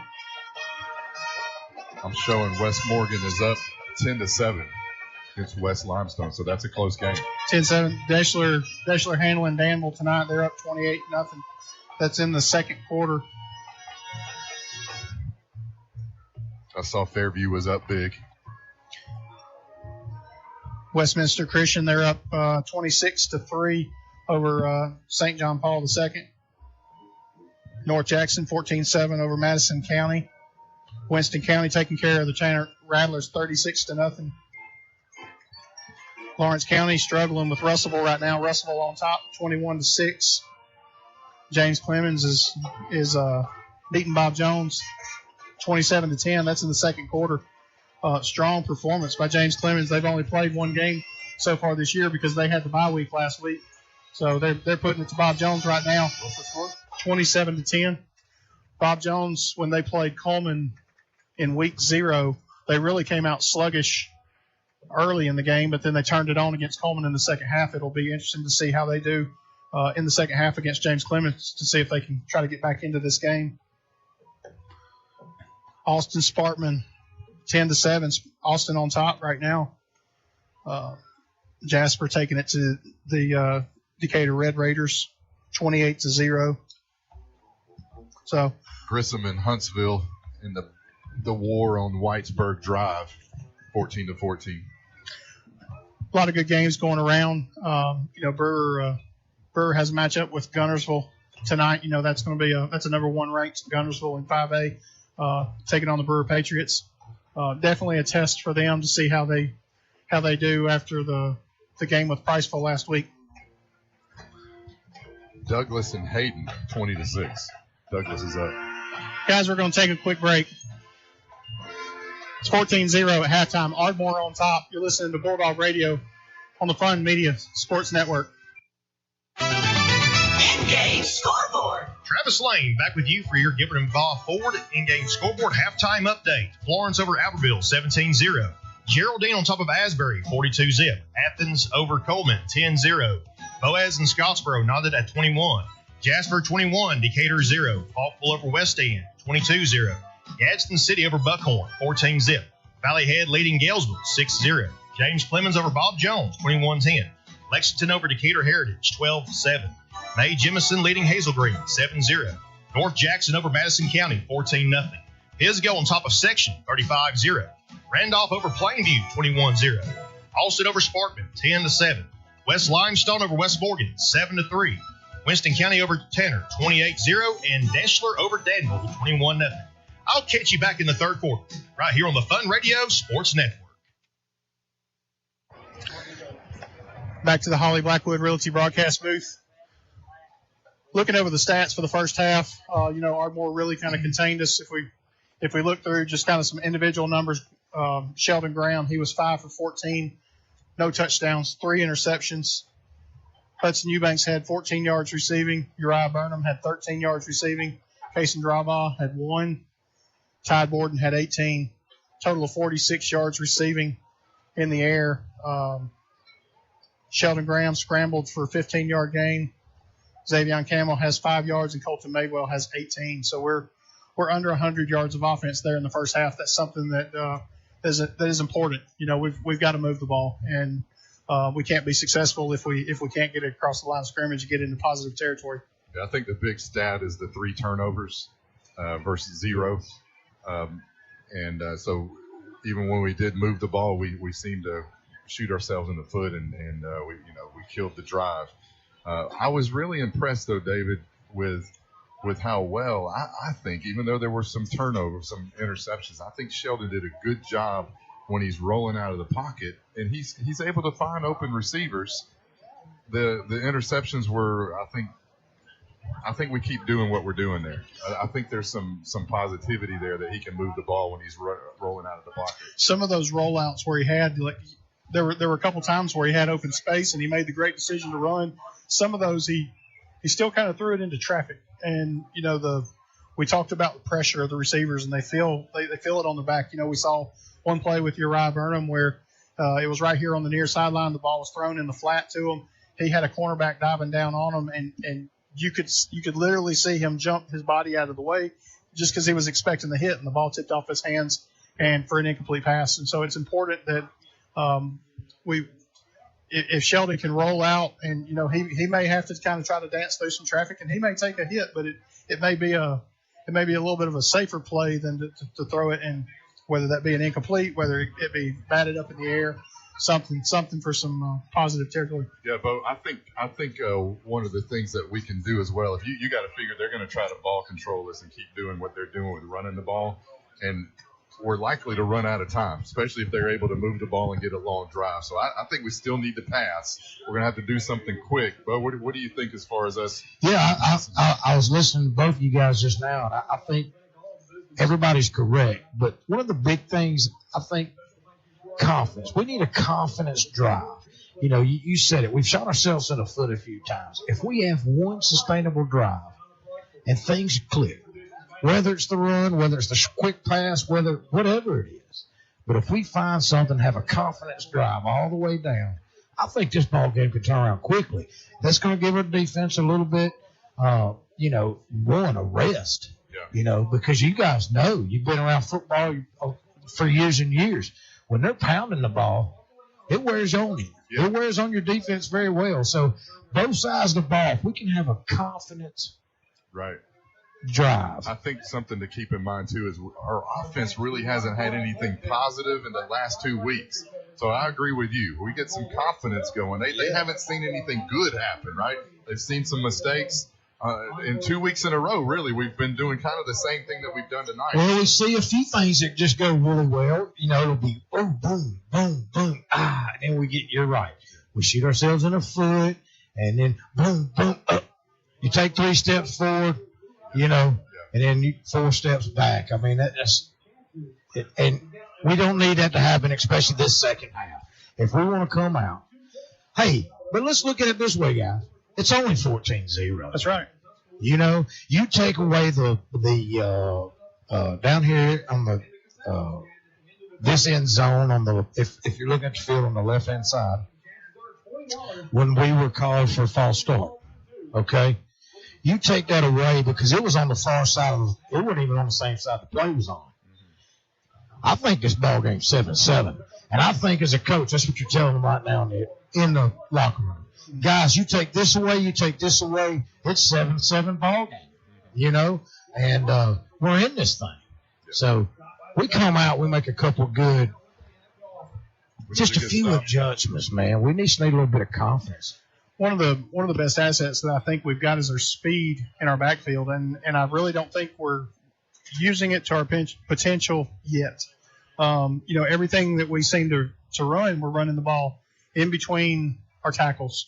Even if we try to run it in between our tackles before they kick it outside.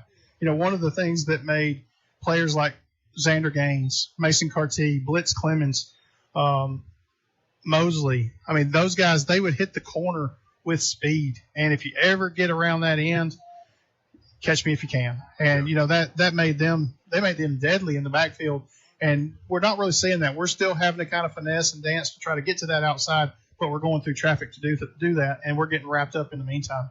And on the other sidelines, they have 2 backs that are staying fresh. You said it in first half. They're swapping in and out. They've got fresh legs on a defense that's getting pounded, so they're doing a good job taking advantage of it. We got to see Xavier Campbell there early in the game. It's the first game where we've really seen him early in the game come out. I think we'll see him again. He is an effective back. He's a strong back. You can see that he just kind of drives through the tackles and tries to continue to pick up yardage. Him with Madewell, if both of those guys can have a little bit of success, then look out Ardmore. Hey guys, I've got a Bulldog hat on, and I think we're fixing to see a game. I think we're going to make it a ball game, and it's going to be a nail biter at the end. I just really feel good about it. Hey, man, the coaches down there before the half was over, man, they're still in it, guys. I mean, they're excited. I know they know that we're getting beat, but I like their attitudes. I like the feel that's going on down there is okay. So, Bulldog Nation, please note that we're going to make this a game. That's right. Teams have made it back out on the field. They're starting to warm up. We're getting towards the end of the halftime. We do have a 3-minute warm-up period that will be tacked onto the clock once the halftime period clicks to 0. We're going to take one more break. Halftime score 14-0. Ardmore on top. You're listening to the Fun Radio Sports Network. Are you looking to buy or sell a home in Priceville? Look no further than Holly Blackwood, your dedicated real estate agent and proud sponsor of the Priceville Bulldogs. Holly Blackwood is more than just a real estate agent. She's a pillar of our community. When you choose Holly Blackwood, you're choosing someone who genuinely cares about making Priceville a better place for everyone. Trust Holly Blackwood, the community's trusted real estate agent. Contact Holly Blackwood at 256-612-0034, the last realtor you'll ever need. Citizen Family Dentistry is more than just a dentist's office. They are your partner in creating healthy, beautiful smiles. From pediatric care for little ones to advanced cosmetic dentistry for adults, Citizen Family Dentistry has your family's smile in mind. And with Invisalign, the latest technology for straightening teeth, you can achieve the smile of your dreams, discreetly and comfortably. Located in Mallard Village, Priceville, and on Highway 31 in Hartselle, welcoming new patients of all ages. Citizen Family Dentistry. Your family's smile is our priority. Morgan Farmers Co-op takes pride in stocking our showroom with high-quality, effective products designed to treat everyday issues at your home, business, or farm. Our knowledgeable staff is here to serve you. Whether servicing large acreage for our farmers or the home gardener, we have someone on staff to assist. Morgan Farmers is proud to support many local activities. We're committed to working hard, doing our best today, building an even better tomorrow. Morgan Farmers Co-op, where community meets quality. At Traditions Bank, we're building the bridge to your dreams. Whether it's your new home, buying land, or creating that perfect backyard oasis, we're agile, giving you quick answers so you can start making those dreams a reality. We're proud to invest in our local communities serving Morgan, Coleman, Blount, and Winston counties with the dedication you deserve. Traditions Bank, building the bridge to your dreams. Member FDIC, Equal Housing Lender. Now more Bulldog play-by-play on Fun Radio, Fun 104.9. Back to the Holly Blackwood Realty broadcast booth. We're here for the start of the third quarter. I thought they were going to put the 3-minute warm-up on the clock, but they decided not to. So Priceville is kicking off. Ball at the 40. Ardmore takes the ball inside the 20. He's across the 30, out across the 35 to the 36-yard line. Gray Cathy, your kicker for the Bulldogs. I like the way we came out at halftime there. The crowd is getting into it. The coaches were excited. It seems as if we've got a positive mindset. I think this is much different than what we saw last week. I think the Bulldogs have learned a lot this week, and we're going to see a different team in this second half. Ball spotted in the middle of the field. Ardmore's taking over. 1st and 10. Lined up at the 37-yard line. 3 receivers in the back, 1 to either side, 1 behind them. King's your quarterback. The snap, the give. It's Javion Riddle to the near side to the tackle, and he's tackled at the 39-yard line. Pickup of 1 yard on the play. Riddle and Hawthorne is in the backfield. So we had Cole Wells. I think this is the first time that we've seen him tonight. He got in the backfield there and tripped up the running back before he could get his speed up. Ball on the near side, snap the give. He comes around he's wrapped up by the Bulldogs. He doesn't make it to the line of scrimmage. That's going to be a tackle by Ty Borden, Braden Reamer, and Brody Collins. I think Coach Burke wants to get in there and play. He's got the defense excited right now. Everybody's jumping up and down in the stands. This is money down, 3rd down and long. Bulldog faithful standing up and cheering. It's getting loud. I hear the cowbells going. 3rd and 10. 11 minutes to go in the third quarter. Ball on the near hash mark. We need to play disciplined ball right here. Assignment ball. Two receivers either side. The snap. Play action pass. He throws it into the flat. He's tripped up. Let's see who made that play. He's going to be short. He's going to be short of the first down. I believe it was Ty Borden that got a Jackie Banks. Jackie Banks. He got a shoestring right there and tripped him up. That's going to bring up 4th down and 2. They're bringing out the jumbo package. Looks like they're going for it. Okay, here we go. Ardmore, they've run out from the sideline, and their guys are excited. They're ready for this challenge. Let's go, Bulldogs. Lined up in the Wildcat. Riddle's going to be taking the snap. The direct snap. He takes it off the right side. He's in space. He's across the 40, the 30. That's going to be a touchdown. Ardmore. Incredible. 55-yard score for Javion Riddle. Just the worst thing that could happen right there. Ardmore takes the lead, 20-0. We get 3 downs where we stop them, and they go for it on 4th and 2. Just the absolute worst that could happen right there. Ardmore lining up for the PAT. Alejandro, your kicker. The snap, the spot, the kick. It's up, and it's good. 9:54 to go in the third quarter. Ardmore extends the lead, 21-0. You're listening to Bulldog Radio on the Fun Media Sports Network. Are you sure you're not paying too much for insurance? At Aiken & Associates, we offer home, auto, farm, commercial insurance. It's always a good idea to review your insurance policies periodically to ensure you have the best coverage for the best price. Aiken & Associates is an independent agency that does all the work for you by shopping your rates through multiple A+ rated companies. Visit one of our offices in Priceville, Cullman, and Decatur. Give us a call today for a quote from Aiken & Associates Insurance Group at 256-355-8500 or visit our website at aikenandassociates.com. Call Sharp Roofing and Construction for all your insurance restoration needs. From hail and wind damage to interior water claims, our team of professionals can handle it all. We specialize in restoring your property and getting you back into your home quickly. Leave the work to us. Call us today at 256-580-6075. Look us up on Facebook or visit our website at sharproofingandconstruction.com. Sharp Roofing and Construction proudly supports Priceville Bulldog Athletics. Priceville Bulldog Football, 104.9 FM. Back in action at the Holly Blackwood Realty broadcast booth, Bulldog Stadium. Alejandro kicks off to the far sideline. Uriah Burnham takes the ball. He comes to the near sideline. He gets hit. He dances around. He's banging and beating off of guys. He's down. Looks like the ball's going to be spotted at the 33-yard line. He almost was able to stay on his feet, but he got hit one too many times and fell down at the 33. A lot of determination there to get as many yards as he did.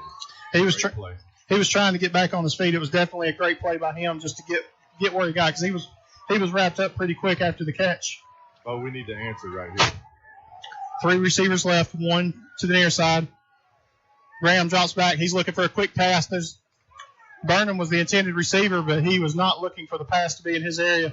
Graham throws it away. That's going to be 2nd and 10. Definitely not on the same page on that play. Burnham was running a go route, and Sheldon thought he was going to do a little 10 and out. Bulldogs looking to the near sideline, getting the play. 3 receivers left, 1 to the right. The snap, he drops back, he looks left. He feels the pressure. He flushes out of the pocket. He's coming to the near sideline out of bounds, and he's shoved out of bounds out across the 35 to the 36. Good decision there by Sheldon. We were covered downfield, but he made some yardage out of the play, so this is a manageable 3rd down for us. It's going to bring up 3rd down and 6 to go. Ball at the 37. Clark, Draba, and Borden over on the far sideline. Burnham on the near sideline. Graham drops back. He looks left. He looks quick pass to Ty Borden over his head. That's going to be an incomplete pass. Yeah, Kaysen right in the middle of the field. He was wide open. I know it's tough to see the receivers when you've got pressure on you, but definitely had 22 wide open in the middle there. 4th down play for the Bulldogs. Punt unit comes out. Single receiver back. Come on, Jay. Get for the Tigers. Here. Jay Patel, your punter. He takes the snap. The kick. Cross midfield. They're not going to catch it. It's on the near sideline, and it's going to go out of bounds. Looks like ball's going to be spotted at the 33-yard line. Ardmore will take over. 1st and 10. Okay, we need our guys to come out with the same intensity, Bo. They were ready to go there. They busted one on us, but we did a good job there for 3 downs. So we need our guys to come out with that same mindset and intensity. Yes, you're very right. Very right, Bubba. We can't afford another one. We can still get in this game right now. We can't afford another one. Let's go. Bulldog defense making the way back out on the field. Xavion Hawthorne, your running back for the Tigers. The snap, the give. He goes to the right tackle. He's wrapped up by the Bulldogs. He may not make it back to the line of scrimmage. That's going to bring up 2nd down and 10. Good play. 3 guys over there. Jack Eubanks, Thomas Ferguson, and Brody Collins all there to make the play. Seeing Cooper Clark here in the secondary, I'm curious if it's because he's a little bit bigger body.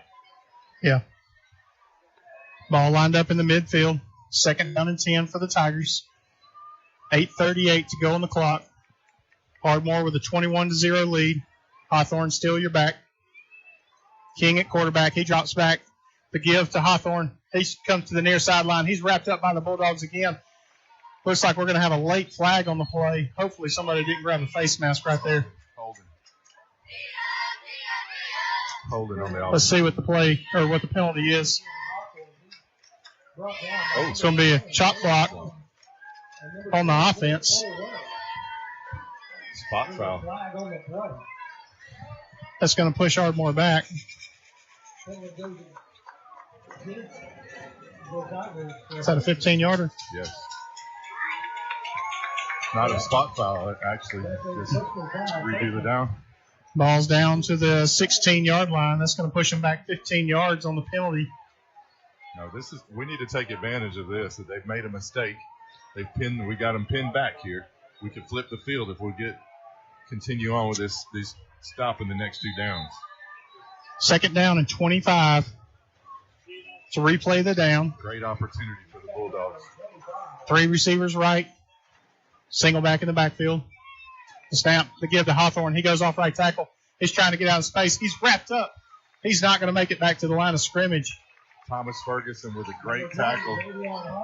He just manned him up, took him to the ground. That's not easy to do. Hawthorne's a big back. 3rd down and long for the Tigers. Clock's just under 8 minutes to go in the 3rd quarter. 21-0 is your score. Ardmore on top. You can tell that our defense, Bo, that they challenge these guys to come out with a different intensity. Yeah, that was really cool. Thomas Ferguson ran from one side of the field to the other side of the field to help make that tackle. That was an outstanding play. Referees are getting together to. You're right. Did I get the wrong guy? Talk about it. Tackle? No, it was Thomas Ferguson and his buddy Brody Collins. Okay. It was both of them. Ball lined up on the far sideline. 3rd and long. The snap. King drops back to pass. He looks for the screen pass over on the near sideline, and Osborne drops it. He was wide open. You couldn't have gift wrapped it any better, and it hit him in the fingertips, and it drops to the ground for the incomplete pass. That's going to bring up 4th down and a country mile. Hey, we'll take that. We'll take that. Great break for the Bulldogs there, but we'll take it. We needed something good to happen there. Hudson Eubanks lined up at the 47-yard line to receive this punt. This is a great opportunity to get great field position for the Bulldogs. I said we put some pressure on this guy. Alejandro, your punter, it's a low snap. It bounces. He takes an extra step and kicks it. It's a high kick. It's going to be short. Hudson fair catches it, and he drops it. Ardmore's going to jump on the ball. That's going to be another turnover for the Bulldogs. Wow. Ardmore's going to have the ball 1st down at midfield. Great opportunity to catch the ball and have it in our side of the field. And we missed the fair catch. 1st down for the Tigers.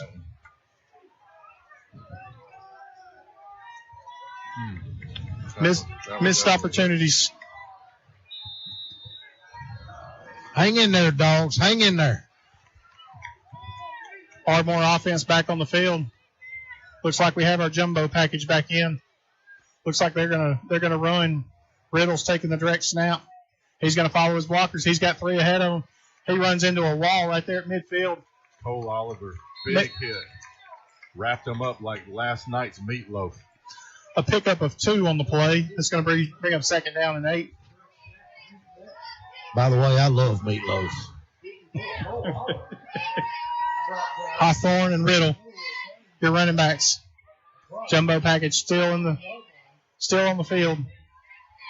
Every time they've had this package, it's been a direct snap to Riddle, and he's following his blockers. Come on, dogs. Single wing set to the right, far hash mark. The snap, the direct run by Riddle. He's wrapped up by the Bulldogs again. It's going to be a pickup of about 2, which is going to bring up 3rd down and 6.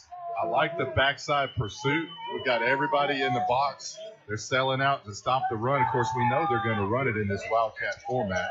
And great stop there. Same package still on the field. Hawthorne, Riddle in the backfield. Kobe Kukic is coming in for Cole Oliver.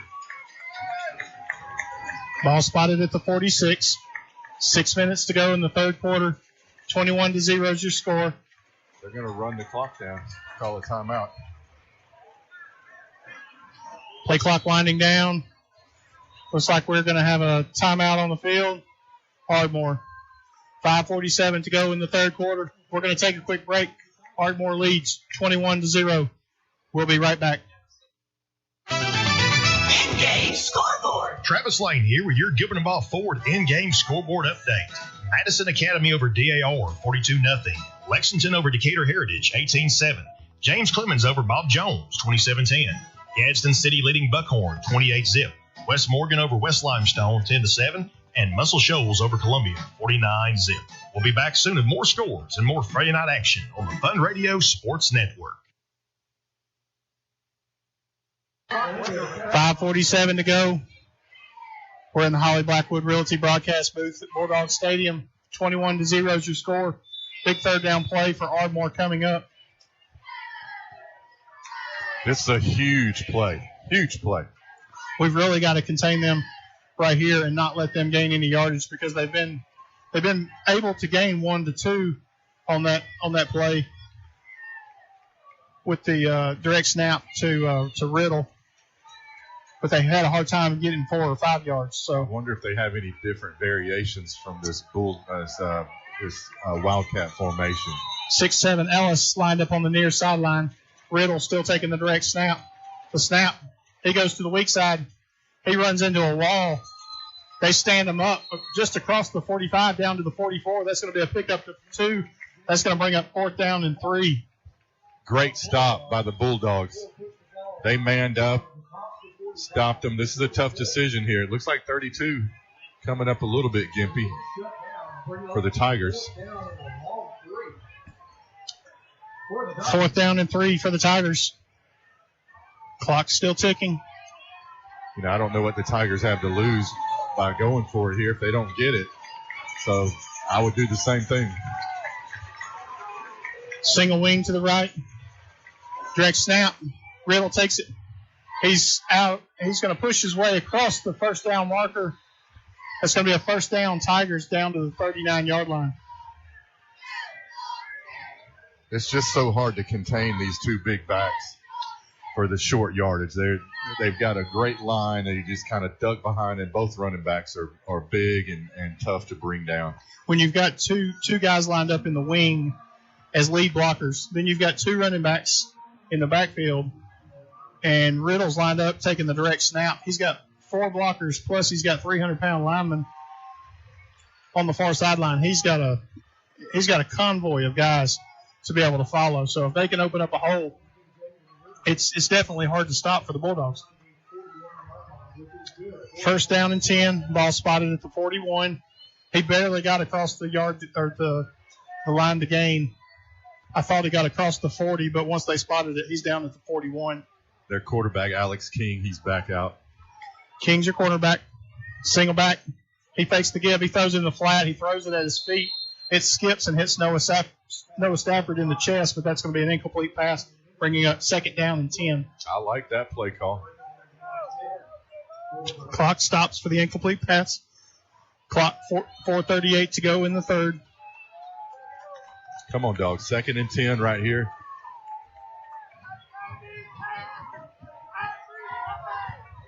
Let's make it hard on them on 3rd down. Let's get a short yardage stop right here.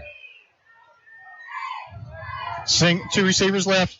That was a slot receiver jumped, but they didn't throw a flag on it. Sure did. I saw that too. Bulldogs wrapped him up. It was a run to the far sideline. A pickup of 2. That's going to bring up 3rd down and 8. They're hurrying up, getting back to the line. Tigers trying to run a quick offense. Ball lined up on the far sideline. Tigers are running to the left as you listen. Discipline. King still your quarterback. Xavier Hawthorne, your running back for the Tigers. If this is 4-down territory, I can see them running it again. Clock's down to 4 minutes. Play clock winding down. It's under 10. It's down to 5. Little confusion on the Ardmore sideline. It's getting down to 2, 1. That should be a delay of game. It's down to 0. Let's see. I don't know if they're giving them a timeout or if they're throwing a flag. There's a flag. flag. On 25 yards. The back judge does have a flag. That's going to be a delay of game penalty against the Tigers. A lot of confusion going on. There. King was looking to the sideline. He was throwing his hands up like, well, what do I do? What do you want? I'm really surprised they didn't call a timeout. I don't guess they saw the play clock running down. Definitely a big play there. 3rd down and 13. Man over here is lined up in the neutral zone. He backs off. They're still looking to the sideline. Lots of confusion. This 2 receivers right. King drops back to pass. He looks on the far sideline. He's got a receiver. He overthrows him. He jumps fully outstretched, tries to catch the pass. It falls incomplete. That's going to bring up 4th down and 13 for the Tigers. That's exactly what we needed. Exactly what we needed. I like seeing them pass the ball. Well, Alex King did a good job out there. He bobbled the snap and kept his composure. Made a decent throw, just a little far. Alejandro, your kicker. Uriah Burnham is back deep. Uriah's lined up at the 15-yard line. The snap, the kick, it's up. Uriah's going to let it bounce. It's going to take an Ardmore bounce down around the goal line, and that's going to be a touchback for the Bulldogs. All right, that's something positive to be to go our way. We kind of had a drive there that went our way. Uriah had the space to catch the ball, but better safe than sorry in that situation that far deep into your territory. He just decided to let it bounce, and it took an Ardmore bounce, went all the way into the end zone for the touchback. So the missed punt earlier by Hudson, it cost us maybe a few minutes in time, basically. The chop block penalty really stalled that drive for Ardmore. They never really could gain momentum after that. Good point. Graham's your quarterback. He's lined up. Maywell in the backfield. The snap they give to Maywell. He runs right up the middle. He's wrapped up immediately for a pickup of 1 yard line, or 1 yard. That's going to bring up 2nd down and 9 for the Bulldogs. Not a bad play. You got to keep them honest. We can't come out and just pass the ball every time. So keep them honest. Run the ball up the middle. We haven't really run anything deep in a long time. The safeties are starting to creep up. They're within 6 to 7 yards of the line of scrimmage. One over the top wouldn't be a bad play if we can get time. Yeah, good catch there. Bulldogs David checking to the sideline with the snap. Play clock winding down. It's down to 6. Graham takes the snap. He drops back to pass. He looks for a pass over on the left sideline. He's got a receiver. It's going to be out across the line to gain. Great route by Tide Borden. Just did a little button hook. It's coming up a little gimpy, though, after that tackle. He must have got his ankle caught up underneath it. But good throw there, too, Bo, by Sheldon to hit him out there on the edge. Yes, it was. Good timing. Everything about that play was correct. It was good timing.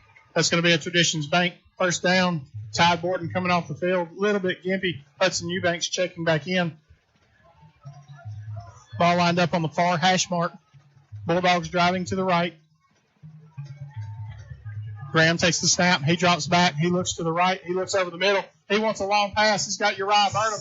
Double coverage. Feet get tangled up in double coverage. Thankfully, it tipped off the Ardmore Tigers' hand and falls incomplete.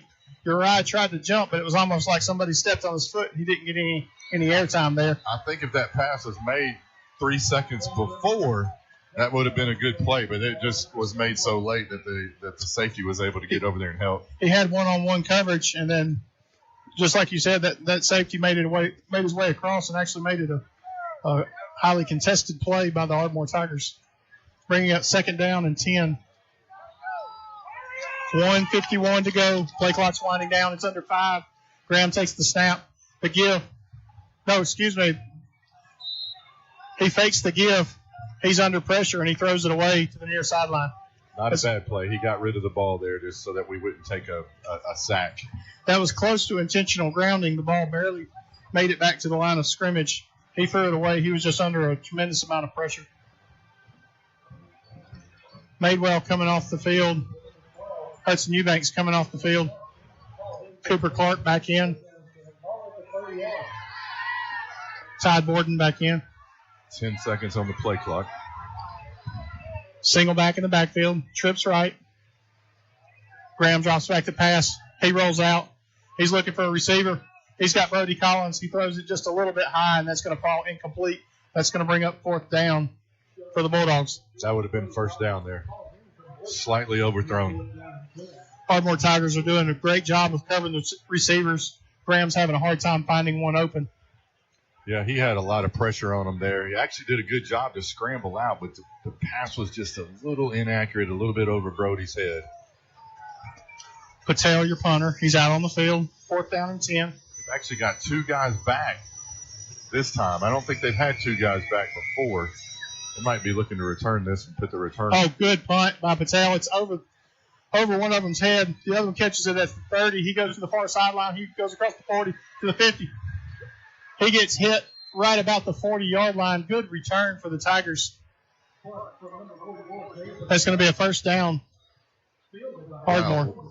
A bad time for us to not cover and tackle very well on the return because that was a great punt by Patel. He backed him up, like you said, had him backpedaling, caught it, still got 20 yards on the return. When it came off his foot, it came off kind of hard, but just kind of a low driving kick. I thought it was going to get over his head, but he did a great job to recover to be able to make the catch and to return it across midfield out to the 40. Our defense has been on the field a lot this half so far. 1:22 to go in the third quarter. Ardmore with a 21-0 lead. 2 receivers to the left. Single back in the backfield. Xavion Hawthorne's your running back. Throw to the near sideline. He's got a receiver down to the 30-yard line. That's going to be close to a first down. Ball's caught inbounds. Clock's still moving. Accurate pass. Accurate pass on the run. On the run. Good play there. We had 2 guys over here, and they made the tackle, but after a 9-yard gain. Hawthorne still your running back. King's your quarterback on the field. Second down is short. I think we're going to get a big dose of Hawthorne right here. I would expect so. That's kind of been their game plan. Not sure what's taking them so long to get this play in. Ardmore's taking their time trying to get on the field. Play clock down to 4. A lot of confusion to go on. And it's going to be a delay of game penalty against him. What a tough penalty right there. Everybody in the stadium knew that it was going to be a gift to Hawthorne on the play. Looks like they're going to give him a timeout. 32 seconds to go in the third quarter. We're going to take a quick break. You're listening to Bulldog Radio on the Fun Media Sports Network.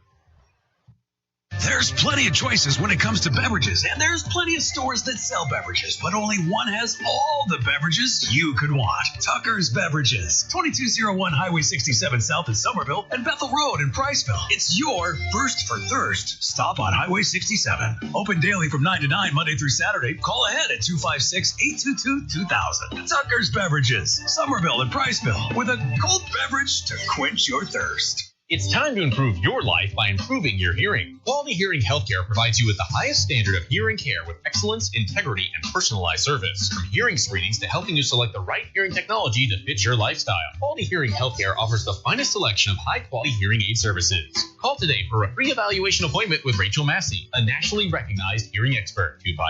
256-355-5476. The latest in hearing health products and services to get your hearing back. Quality Hearing Healthcare, Highway 67 in Priceville and Highway 69 across from Marshall Medical Center North. From the Holly Blackwood Realty broadcast booth, it's Priceville Bulldog football on 104.9 FM. Back to the Holly Blackwood Realty broadcast booth. Ardmore lines up. The snap. Hawthorne takes the ball. He goes around right tackle. He goes out across the line to gain. He's going to be down to the 24-yard line. That's going to be a first down for Ardmore. And that's going to take us to the end of the third quarter. Clock has struck 0. We're going to take a quick break. At the end of 3, Ardmore leads 21-0. You're listening to Bulldog Radio on the Fun Media Sports Network. In a small town, you get unique benefits, such as the personalized attention at DOC Orthopedics. Our physicians live right here in the community. It not only makes them your neighbors, but also a part of your extended family. That's the level of care you receive. Even without an appointment, you'll always see a board-certified physician. Experience world-class orthopedic care from doctors who genuinely care about our community. DOC Orthopedics and Sports Medicine has proudly served our local community and sports programs for over 50 years. Genman Generac is an elite Power Pro dealer for Generac. We do one thing and one thing only, and that's generators. And our customers say we're the best at it. Our factory-trained technicians are friendly, knowledgeable, and on time. For a home generator, call the Genman 256-640-3434 or GenmanGenerators.com, where everyone gets a free 10-year warranty and a customer is treated like a friend. Now back to the game on Fun Radio. We're back at the quarter break, 21-0. Ardmore on top.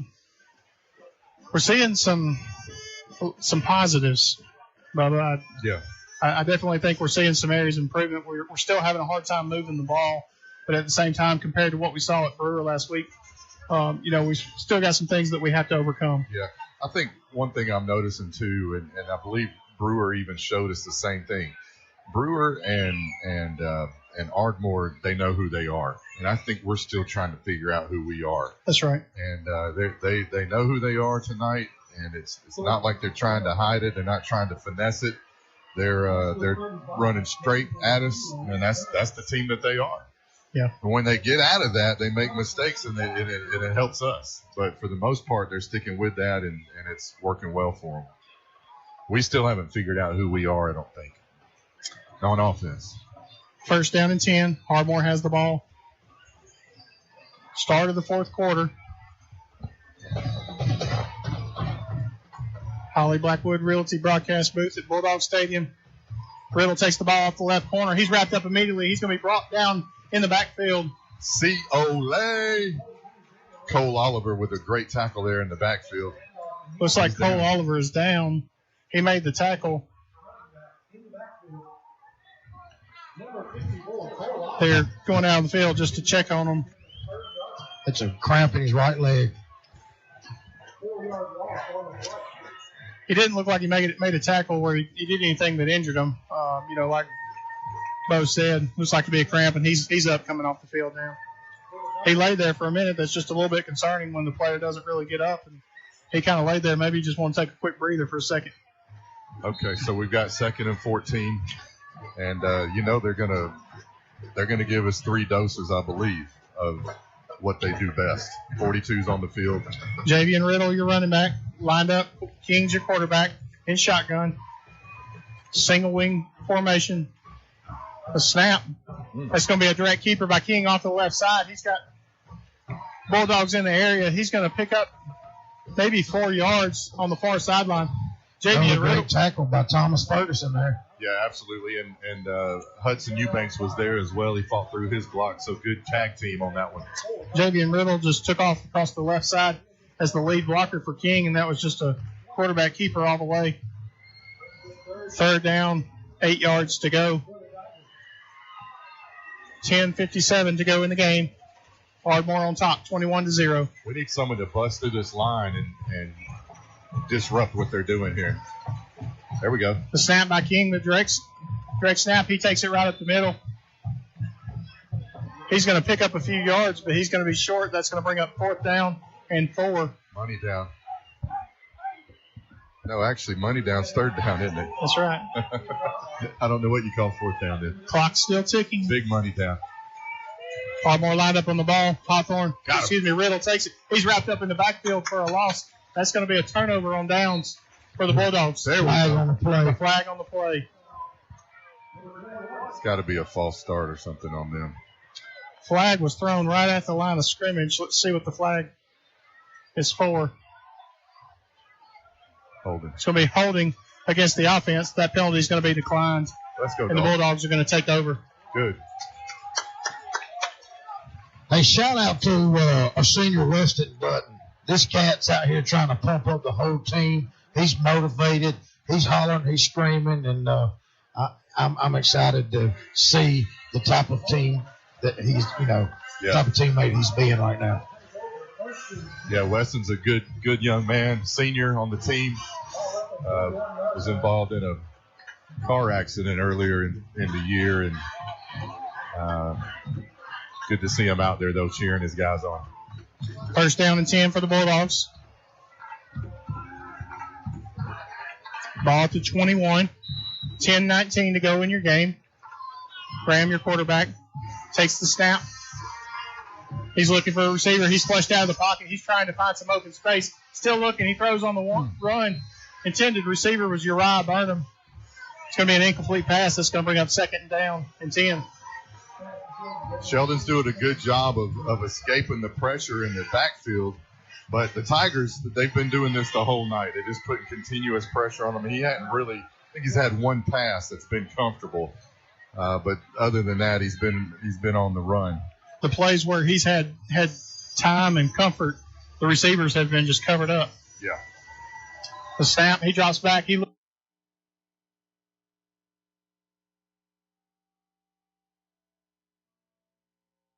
up.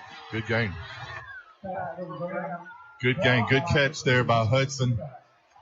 And I think we've got something manageable here at least. Looks like the ball's going to be spotted at the 29-yard line.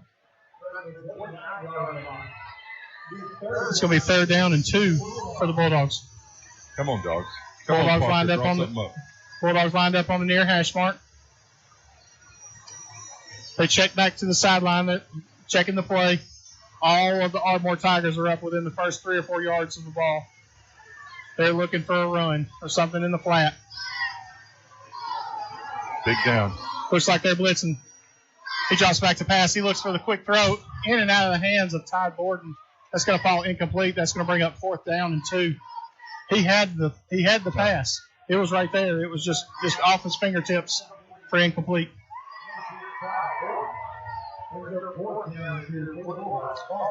Tough field position right here to go for it, but you're at a position in the game where it's kind of now or never. Offense looks like they're staying on the field. I think we could run that same play and we could hit it. Madewell in the backfield. Graham still in shotgun. Single receiver either side. The snap to give to Madewell. He's right up the middle. He pushes his way across the 30. Looks like that's going to be a first down for the Bulldogs. Big run there by that young man. We brought some receivers in and went with a double tight end set. Had some extra push up front. Madewell just kind of went right up the middle and just pushed his way across the line to gain for the first down. Roy Wallace and Tramp Wood made a huge hole there for him to get that couple yards. Madewell still in the backfield. 3 receivers right. Graham drops back to pass. He looks to the left. He's flushed out of the pocket. He escapes the tackler. He throws on the run. Caught at the close to a first down. That's Uriah Burnham on the far side. It looks like it's going to be a pickup of 9 on the play. 3 wide receivers on the wide side, far side of the field, and Uriah came back. I think he came back when he saw that he was scrambling, and Sheldon looked up and caught him right in the open there. Looks like it's going to be second down and 1.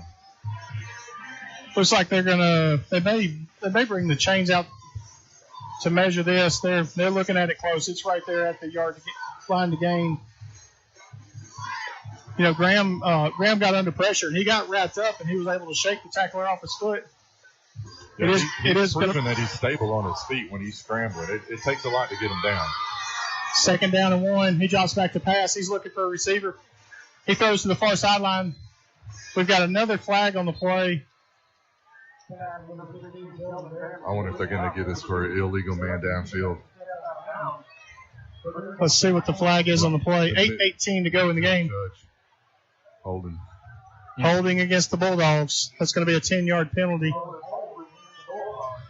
That's going to take that second down in inches back to second down and 10. Maybe second and 11.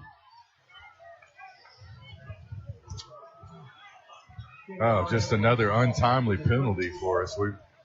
We're really killing ourselves tonight. Get a little momentum, and we're just our own worst enemy at times. Madewell still in the backfield. 3 receivers left. Single receiver to the right. The snap, he drops back. He looks for the quick pass to the right sideline to Uriah Burnham.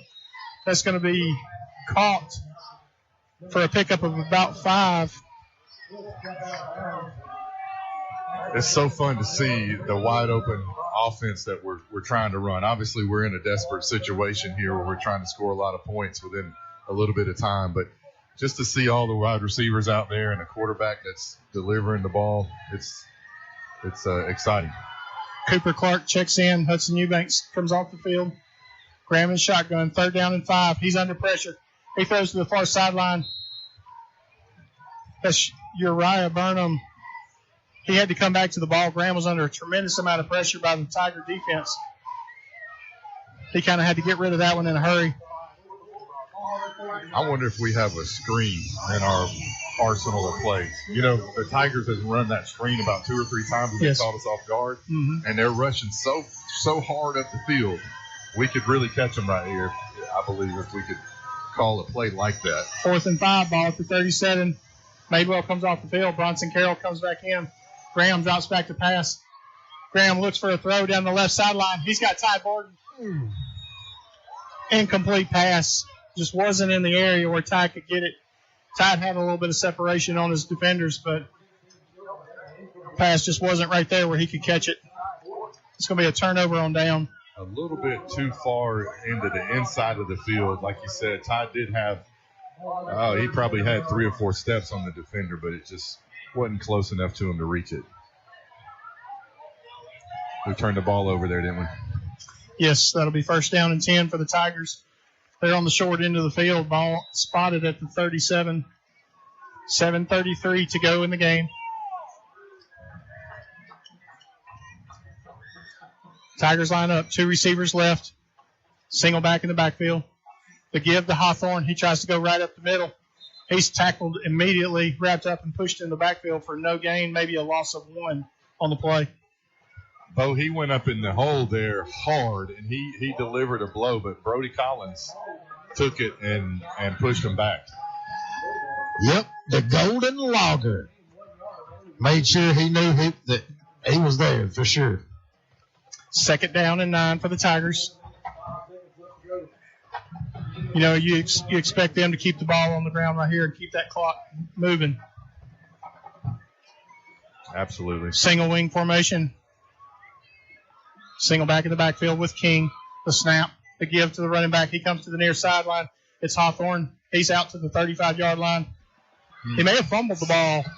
Brody Collins is the man, It's son. going to be Bulldog football. That's Thomas Ferguson. Referee on the near sideline threw down a beanbag. We didn't see the play. He kind of got wrapped up into a bunch of guys, but when the beanbag went down, I thought there may be a ball on the ground, and the Bulldogs come out of the pile with the football. I saw Thomas Ferguson on the ground, and it looked like he had hurt his arm, but he was corralling the ball. I said, oh, man, he's done hurt his shoulder or something. With the pursuit that Brody Collins just did on that play to cause that fumble was amazing where I was standing. He is a football hawk. I mean, he's a ball hawk, son. I completely missed it. Did you see him get the fumble? I did not. I mean, when Hawthorne went down, he went down. He was wrapped up by a couple of Bulldogs, and there were some people standing around him, so you really couldn't see the ball go to the ground. But then when the referee comes in and he throws the beanbag down at the 36-yard line, I knew the ball had to have squirted out. Anytime you get a turnover, it's exciting. But we're down. We're down, 3 scores, and we get a turnover, and our guys are just as excited. They want to finish this game strong. That's good to see. Bulldog offense coming back onto the field. 6:39 to go in the game. Maybe we can catch their defense when they might be a little bit tired here. Single back. Madewell's back on the field, in the backfield with Graham. 3 receivers right, 1 to the left. Shotgun snap. He looks for the pass to the right side. Quick pass to the far sideline. Cooper Clark with a good catch. Secured the ball is about a 4-yard gain. 4-yard gain for Clark. It's going to bring up 2nd down and 6. Clock still moving. Ball on the far hash mark, 40-yard line. 3 receivers left, 1 to the right. Madewell still in the backfield.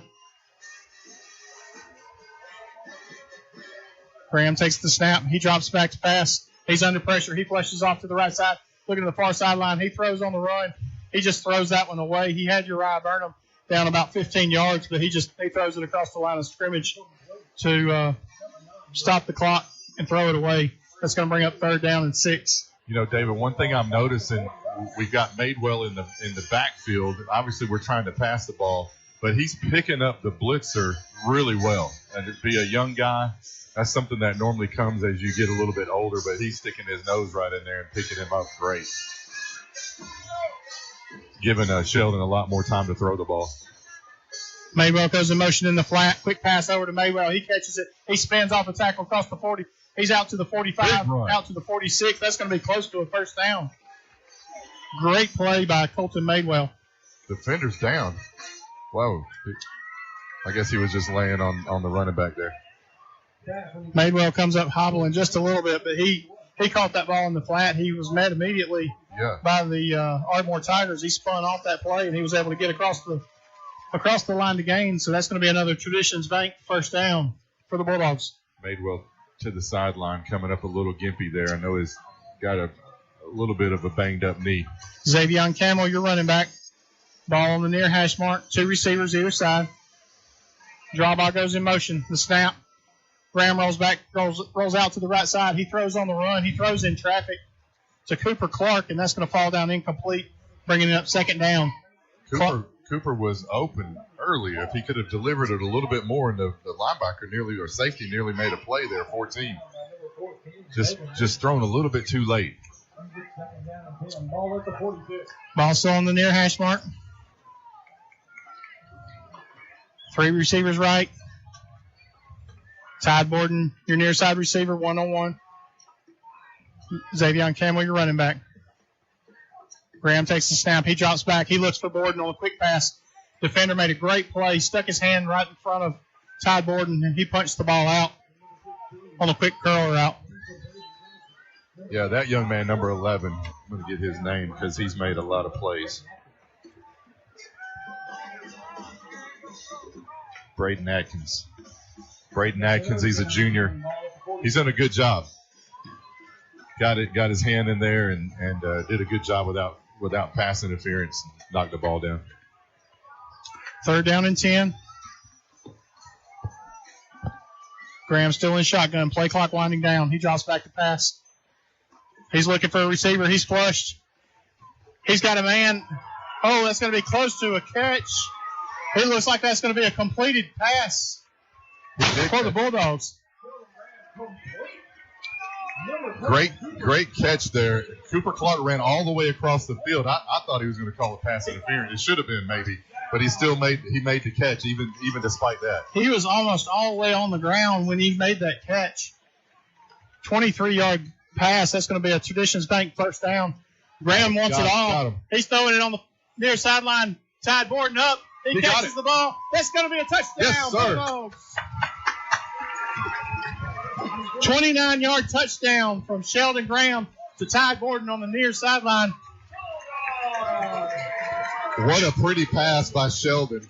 He put it really where the only player that was going to get it was going to be Tide Borden, and Tide just highballed it, went over 2 defenders. Safety had come over to help as well, and he came down with it. Great catch, great pass.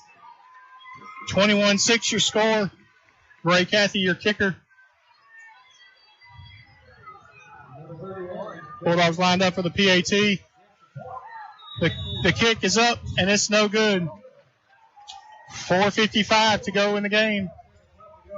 Ardmore still has the lead, 21-6. You're listening to Bulldog Radio on the Fun Media Sports Network. We're going to take a quick break. We'll be right back. Attention all football fans, are you ready for Friday Night Lights? Let's get in the game with Realtor Bo Goss, your MVP in real estate. Whether you're looking to score a new home or sell like a champion, I'll deliver winning results every time. Don't sit on the sidelines. Call Bo Goss, 256-274-3461. It's a great day to call Bo. Football season is here, and there's no better way to enjoy the game than with Flash Fiber Internet from Joe Wheeler EMC. With speeds up to 2 gigs, Flash Fiber gives you the power to stream every touchdown, every play, and every victory without a hitch. So visit jwflash.com and experience the winning difference of Flash Fiber. It's time to get away from that old-fashioned internet provider and take a giant step into the future with Flash Fiber from Joe Wheeler EMC. Flash Fiber, your high-speed internet connection for Morgan and Lawrence counties. Visit jwflash.com to learn more. Now more Bulldog play-by-play on Fun Radio, Fun 104.9. Back to Bulldog Stadium. Bulldogs lined up. Looks like they're going to go for an onside kick. Gray Cathy kicks the ball. It is an onside kick. It takes a Bulldog bounce. Whistles on the play. The only thing it could be is offsides. Let's see what the call is. Or, a false start on us. They called an offsides on us last week on the kickoff at Brewer. Oh, no flag on the play. They're going to make them re-kick. I guess not everybody was ready. I was ready. Were you ready, Bo? I was ready. I was standing here like, David was ready. Come on. We got our hands team. And, of course, big Boyd Collins on this side. We got Tide. We got our boys down here. Let's go. Gray Cathy back lined up to kick. Looking for the onside kick right here. Another kick. It's going to take a Bulldog bounce. Ooh. And it's going to be nice. It's going to be recovered by the Ardmore Tigers right at midfield. That was a great play by him to catch that ball under pressure. He's coming up a little bit gimpy. I think he got hit in the back a little bit, but that was a wonderful play by 6. He had a lot of Bulldogs bearing down on him right here. Ardmore's going to take over right at midfield. Looks like the ball's spotted at the 49-yard line on the near hash mark. Dawson Pearson with a good recovery on that onside kick. That ball was coming in hard, and he went down and got it and covered it up. Good play by that young man. 4:47 to go in the game. Ardmore on top, 21-6.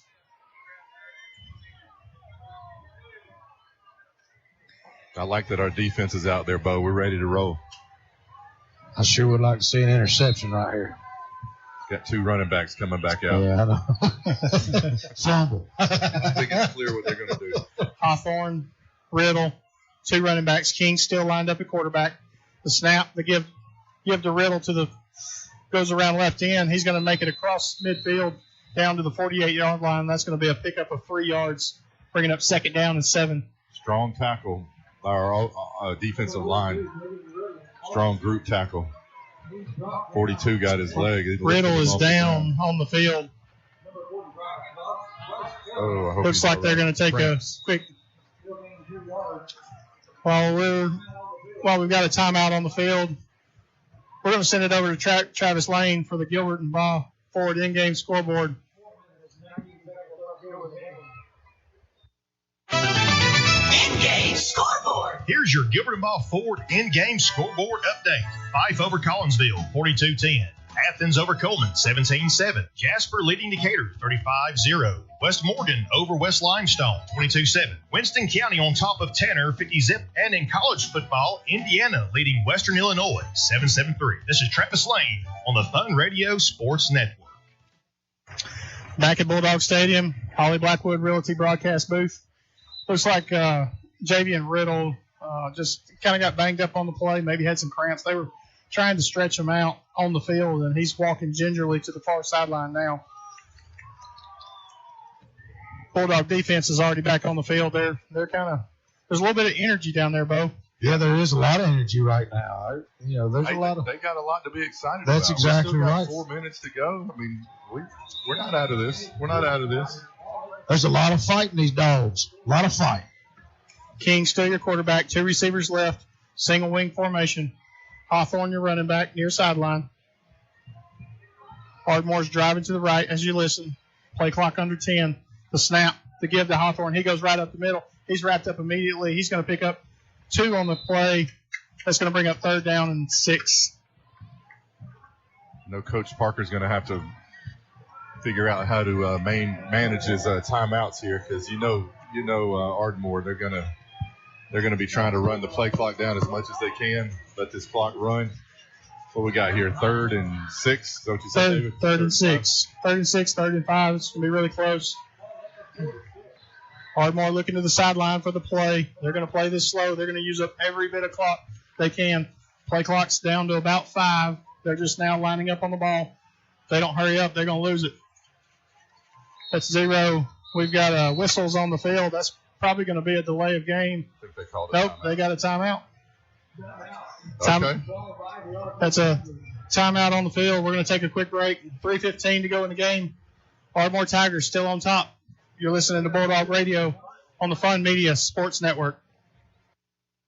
The Pillbox Pharmacy Price Village are trusted community pharmacy committed to outstanding customer service and affordable prices because your health should never be compromised. The Pillbox is a full-service independent pharmacy with a wide variety of services, including conventional prescription filling, medical equipment, immunizations, the convenience of free delivery on prescriptions, and a drive-through window on site.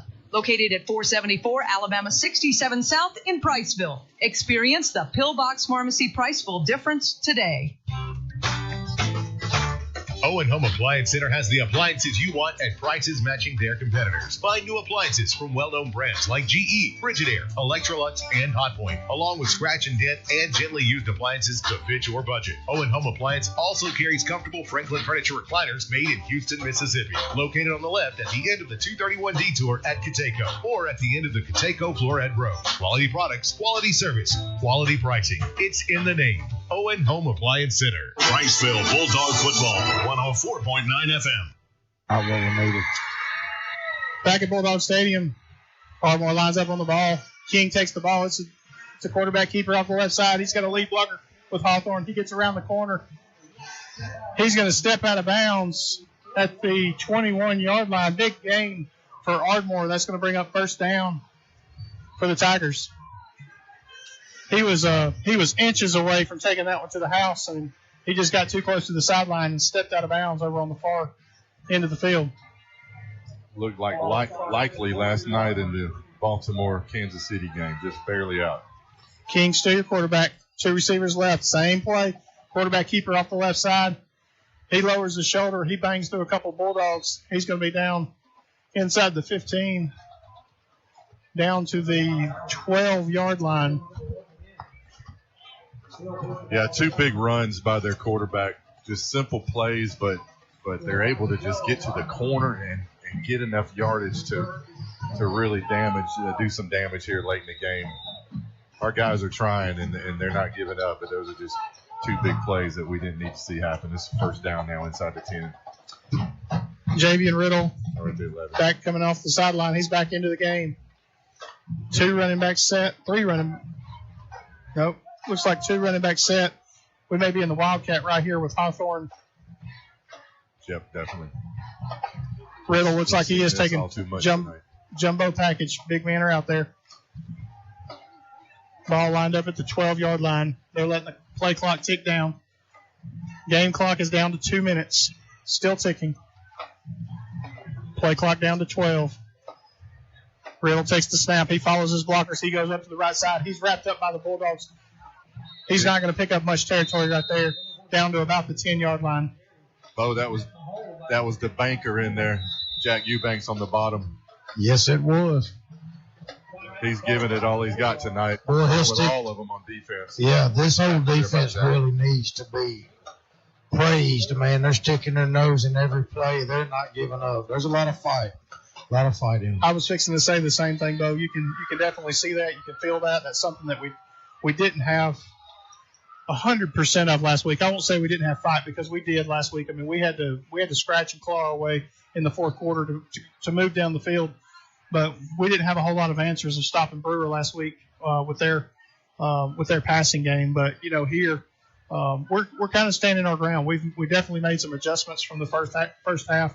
They haven't been able to break away with some big plays, and we're doing what we need to do. We just we kind of got ourselves into a big hole early on, and And, we've heard Coach Parker say this. There's 10 games. This is just the third game. We saw some improvement from last week. Yep. I mean, it's not over, guys. No. Not over at all. I've been very impressed with the changes and the improvements that we've seen. This is a tough team to stop. They obviously are built for the run, and they're doing a good job with it, but our guys hadn't backed down. Still in the Wildcat. Javion Riddle takes the ball. He follows his blockers up the left side, across the 10-yard line. Like another fumble. We just about got one. Jack Eubanks, again, came in and got a good tackle, and I think he did cough it up, but they were able to recover it. Looks like the ball's being spotted at the 8-yard line. We've got whistles on the field.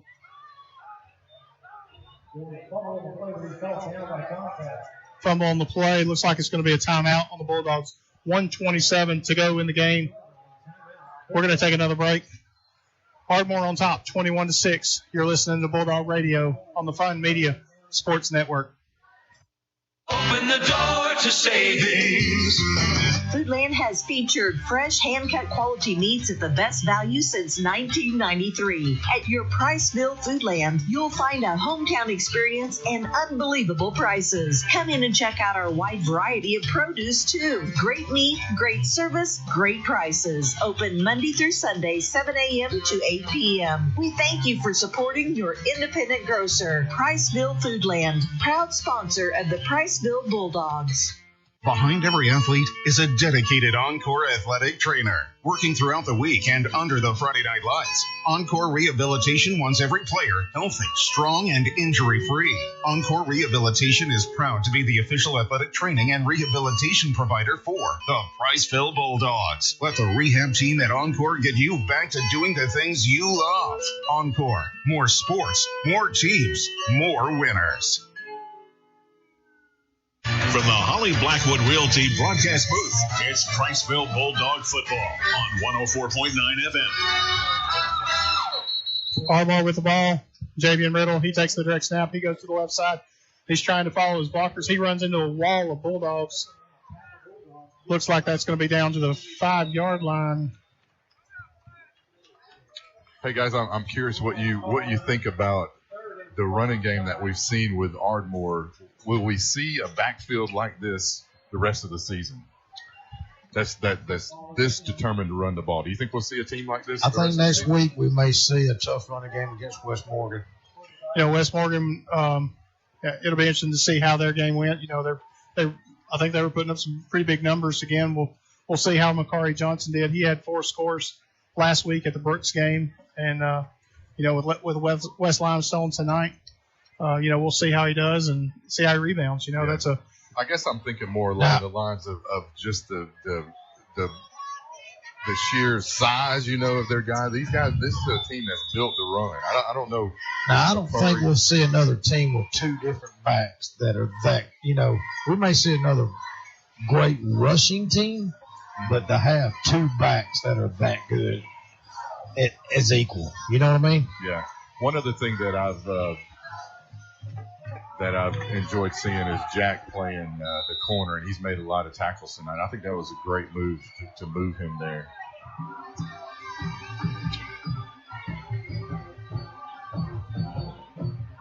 Riddle with the ball. He runs up left tackle. He runs into a wall of Bulldogs again. He's going to pick up some yardage, but I don't think he's going to have the gain. That's going to be a turnover on downs for the Bulldogs. Great stop on the D. Great stop. Clock down to 1 minute and 9 seconds for the Bulldogs. We've got to run the length of the field right here. Hey, David, that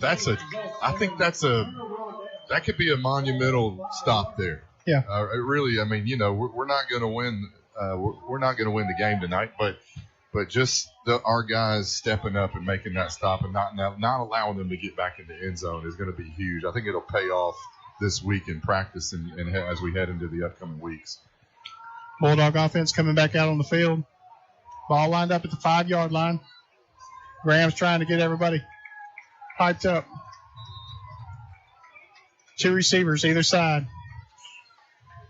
Oh, we got Xavier Camel running on the field late. Graham gets the snap. He drops back to pass. He's wrapped up. Oh, the ball just Ball was batted out of his hand. It's going to be caught by one of the linemen. Looks like he's going to be in for the score. One of those plays where it was going to go down as a safety or a score. Ball was knocked out of his hand. That's going to be 6 for Ardmore. I mean, it almost seems fitting. That kind of thing it plagued us tonight. The bounces of some of these passes have gone just not our way, man, and it's kind of fitting that just happened, honestly. Well, he got wrapped up in the backfield, and the ball was just knocked out of his hand, and just like the interception that he had earlier, where it was batted almost like a badminton, just batted straight to the defender's hands for an interception. Similar play right there for 6. I know, eerily similar. Ardmore lined up for the PAT. They've got a man coming on really, really late.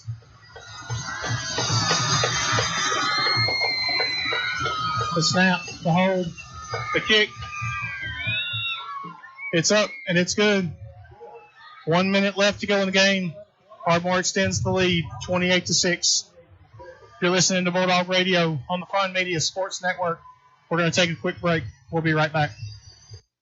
Are you sure you're not paying too much for insurance? At Aiken & Associates, we offer home, auto, farm, commercial insurance. It's always a good idea to review your insurance policies periodically to ensure you have the best coverage for the best price. Aiken & Associates is an independent agency that does all the work for you by shopping your rates through multiple A+ rated companies. Visit one of our offices in Priceville, Cullman, and Decatur. Give us a call today for a quote from Aiken & Associates Insurance Group at 256-355-8500 or visit our website at aikenandassociates.com. Call Sharp Roofing and Construction for all your insurance restoration needs. From hail and wind damage to interior water claims, our team of professionals can handle it all. We specialize in restoring your property and getting you back into your home quickly. Leave the work to us. Call us today at 256-580-6075. Look us up on Facebook or visit our website at sharproofingandconstruction.com. Sharp Roofing and Construction proudly supports Priceville Bulldog Athletics. Priceville Bulldog Football, 104.9 FM. Back to Bulldog Stadium. Ardmore lined up the kick. They run a pooch kick. Ball hits the ground. Bad decision by the Bulldogs. Ardmore jumps on top of it. It's going to be Ardmore ball. They're thinking that the ball is going to be down right there, but that's a live ball. That's essentially just a 20-yard pooch kick by the Tigers that is a turnover for them.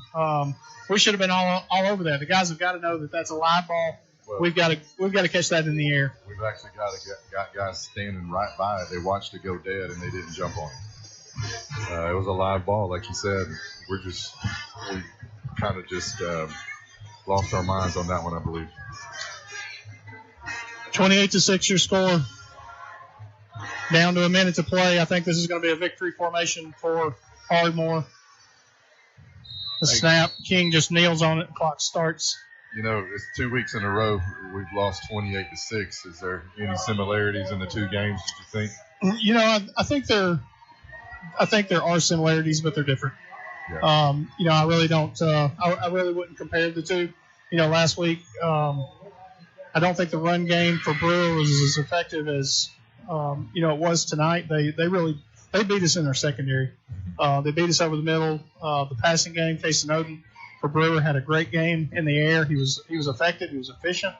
I think one similarity, real quick, David, that I did notice is we're deconstructing, or however we're blowing up our own success.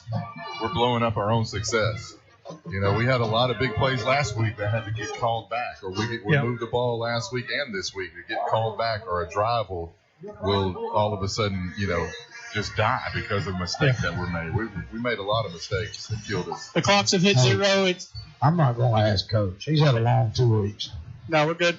Clocks have hit zero. That's going to be your final score. Ardmore 28-6 is your final. We're going to take a quick break, and we'll be back with your Accent Welding post-game show. You're listening to Bulldog Radio on the Fun Media Sports Network. Need a certified welder with over 20 years of experience? Look no further than Accent Welding. We specialize in farm equipment, trailers, and heavy equipment maintenance and repairs. Nothing is too big for us. Visit us at 7295 Highway 67 South in Summerville, Alabama, or let them come to you. They're mobile and available 24 hours a day. Call 256-642-1185. Accent Welding, where quality meets reliability.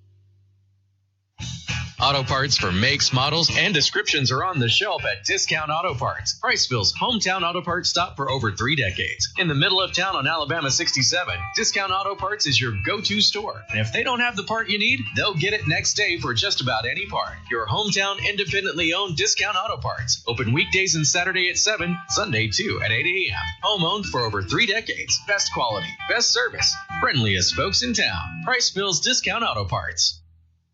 Football season is here, and there's no better way to enjoy the game than with Flash Fiber Internet from Joe Wheeler EMC. With speeds up to 2 gigs, Flash Fiber gives you the power to stream every touchdown, every play, and every victory without a hitch. So visit jwflash.com and experience the winning difference of Flash Fiber. It's time to get away from that old-fashioned internet provider and take a giant step into the future with Flash Fiber from Joe Wheeler EMC. Flash Fiber, your high-speed internet connection for Morgan and Lawrence counties. Visit jwflash.com to learn more. It's time to improve your life by improving your hearing. Quality Hearing Healthcare provides you with the highest standard of hearing care with excellence, integrity, and personalized service. From hearing screenings to helping you select the right hearing technology to fit your lifestyle, Quality Hearing Healthcare offers the finest selection of high-quality hearing aid services. Call today for a free evaluation appointment with Rachel Massey, a nationally recognized hearing expert. 256-355-5476. The latest in hearing health products and services to get your hearing back. Quality Hearing Healthcare. Highway 67 in Priceville and Highway 69 across from Marshall Medical Center North. Now back to the game on Fun Radio. Back to Bulldog Stadium. Holly Blackwood Realty broadcast booth for your Accent Welding post-game show. Accent Welding, where quality meets reliability. You know, we're standing here, Bubba. We're standing in the press box. We're getting to watch Coach Snyder and Coach Parker and both teams huddled up together at midfield. And I know it's common to see teams huddled together, but you know when you've got two coaches that have the relationship that they do, you know they're friends. They look up to each other. It's a great form of unity for both of these teams that they can battle on the field and be on each side of the ball, but at the same time, you know, we're one and they're praying together on the field right now. So, you know, great sight to see right here at midfield. Absolutely. Go ahead, Bob. Hey, guys, I just saw and heard something really awesome. Ardmore's head coach, Jonathan Snyder, was talking to the Priceville Bulldogs and basically just saying, hey, I know all your coaches, and I know them well, and I've known them a long time. You guys stay in there, do what he says. You guys will be built better and bigger than you ever been. Hang in there. You have a wonderful coaching staff, and then our coach talked to their players and basically said, hey, I echo the same thing. Of course, you know that. You know that you were built for this because of what he's been able to do here. It was just a great thing to see as far as everybody understands in the sporting world, it takes everybody. It takes a community. It doesn't just take one person. And for the coaches to do that for those kids, it was great to hear. You know, one thing that it's easy for us to forget is it's a totally new football game for us. You know, these kids haven't grown up running the spread offense, and you know we're 3 games in pads. You know, playing that type of game. We've been a single wing rushing team for 5 years. We don't throw the ball. We're not catching route. We're not running routes. We're not catching the ball. We're not having to pass protect.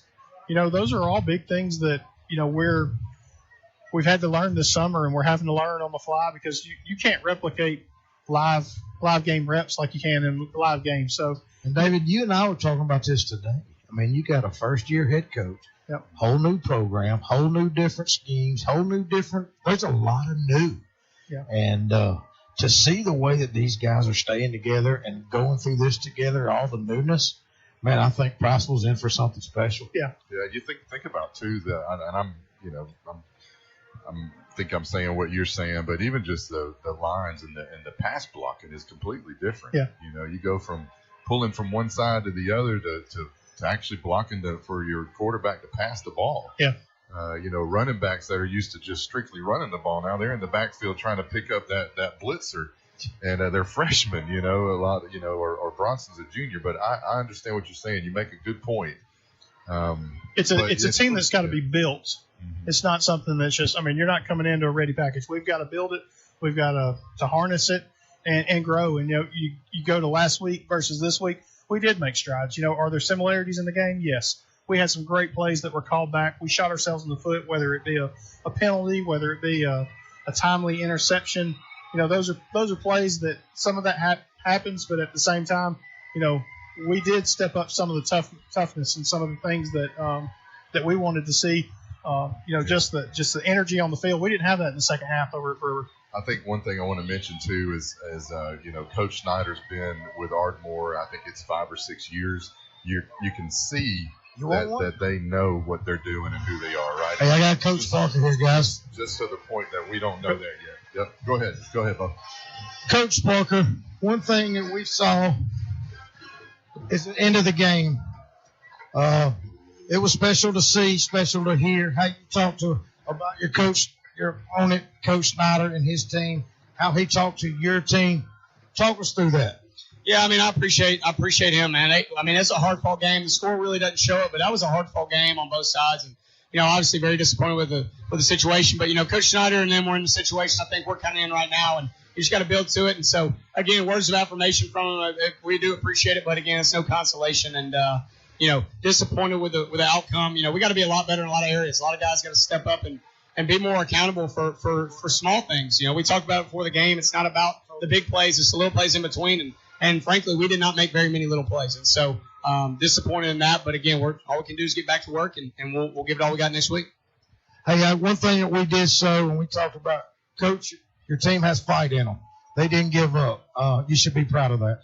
I told them that right now. I'm very proud of the way we never quit. And, you know, we can build off that. If we do that around here, we're going to be okay. But like I said, got a lot of work to do one way or the other. Well, we know it's a war, not a battle. So we're looking forward to mental battles. Not congratulations, but we look forward to seeing improvement in fact. Yes, sir. Thank you. Go Dogs. Thank you, Bogoss, for catching Coach Parker there at the end of the field. You know, looking through some of the stats, you know, I think we improved in some ways there in the second half. You know, Sheldon didn't pass the ball real well in the first half, but, you know, he ended the game. It was 13 for 35. You know, he did have four interceptions. 2 of those were passes that were batted out of his hands that went straight to the defender. So, you know, they go in the stat book as an interception against him, but at the same time, there were some 4-leaf clovers on the field for the Ardmore Tigers tonight in that category. So, you know, we'll take our pads off and we'll show up Monday. We'll be ready to play against West Morgan. So I think real quick, I just want to. I mean, you know, Ardmore, it's a good team over there. Those guys, they've realized who they are and they do it well. And they gave us a tough match the entire night to hold us to 6 points. And you know, they scored their points on the ground. They're a tough team. You know, we'll make improvements and see what we can do the rest of the way. We're going to take a quick break. Again, your final score, 28-6 here at Bulldog Stadium. Ardmore on top with the victory. You're listening to Bulldog Radio on the Fun Media Sports Network. Need a certified welder with over 20 years of experience? Look no further than Accent Welding. We specialize in farm equipment, trailers, and heavy equipment maintenance and repairs. Nothing is too big for us. Visit us at 7295 Highway 67 South in Summerville, Alabama, or let them come to you. They're mobile and available 24 hours a day. Call 256-642-1185. Accent Welding, where quality meets reliability. In a small town, you get unique benefits, such as the personalized attention at DOC Orthopedics. Our physicians live right here in the community. It not only makes them your neighbors, but also a part of your extended family. That's the level of care you receive. Even without an appointment, you'll always see a board-certified physician. Experience world-class orthopedic care from doctors who genuinely care about our community. DOC Orthopedics and Sports Medicine has proudly served our local community and sports programs for over 50 years.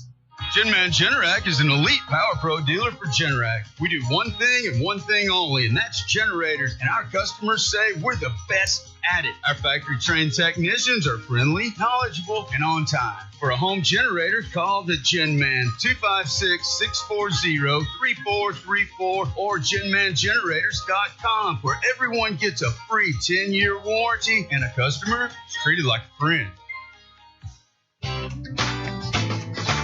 Owen Home Appliance Center has the appliances you want at prices matching their competitors. Find new appliances from well-known brands like GE, Frigidaire, Electrolux, and Hotpoint, along with scratch and dent and gently used appliances to fit your budget. Owen Home Appliance also carries comfortable Franklin furniture recliners made in Houston, Mississippi, located on the left at the end of the 231 detour at Cateco, or at the end of the Cateco Floret Road. Quality products, quality service, quality pricing. It's in the name. Owen Home Appliance Center. Now more Bulldog play-by-play on Fun Radio, Fun 104.9.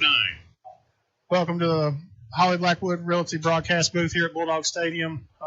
Ardmore's, they're going to travel back up 65 with a big old W, but good hard-fought game for them. A great running back duo that they've got. They definitely showed it on the field tonight. So good win for them.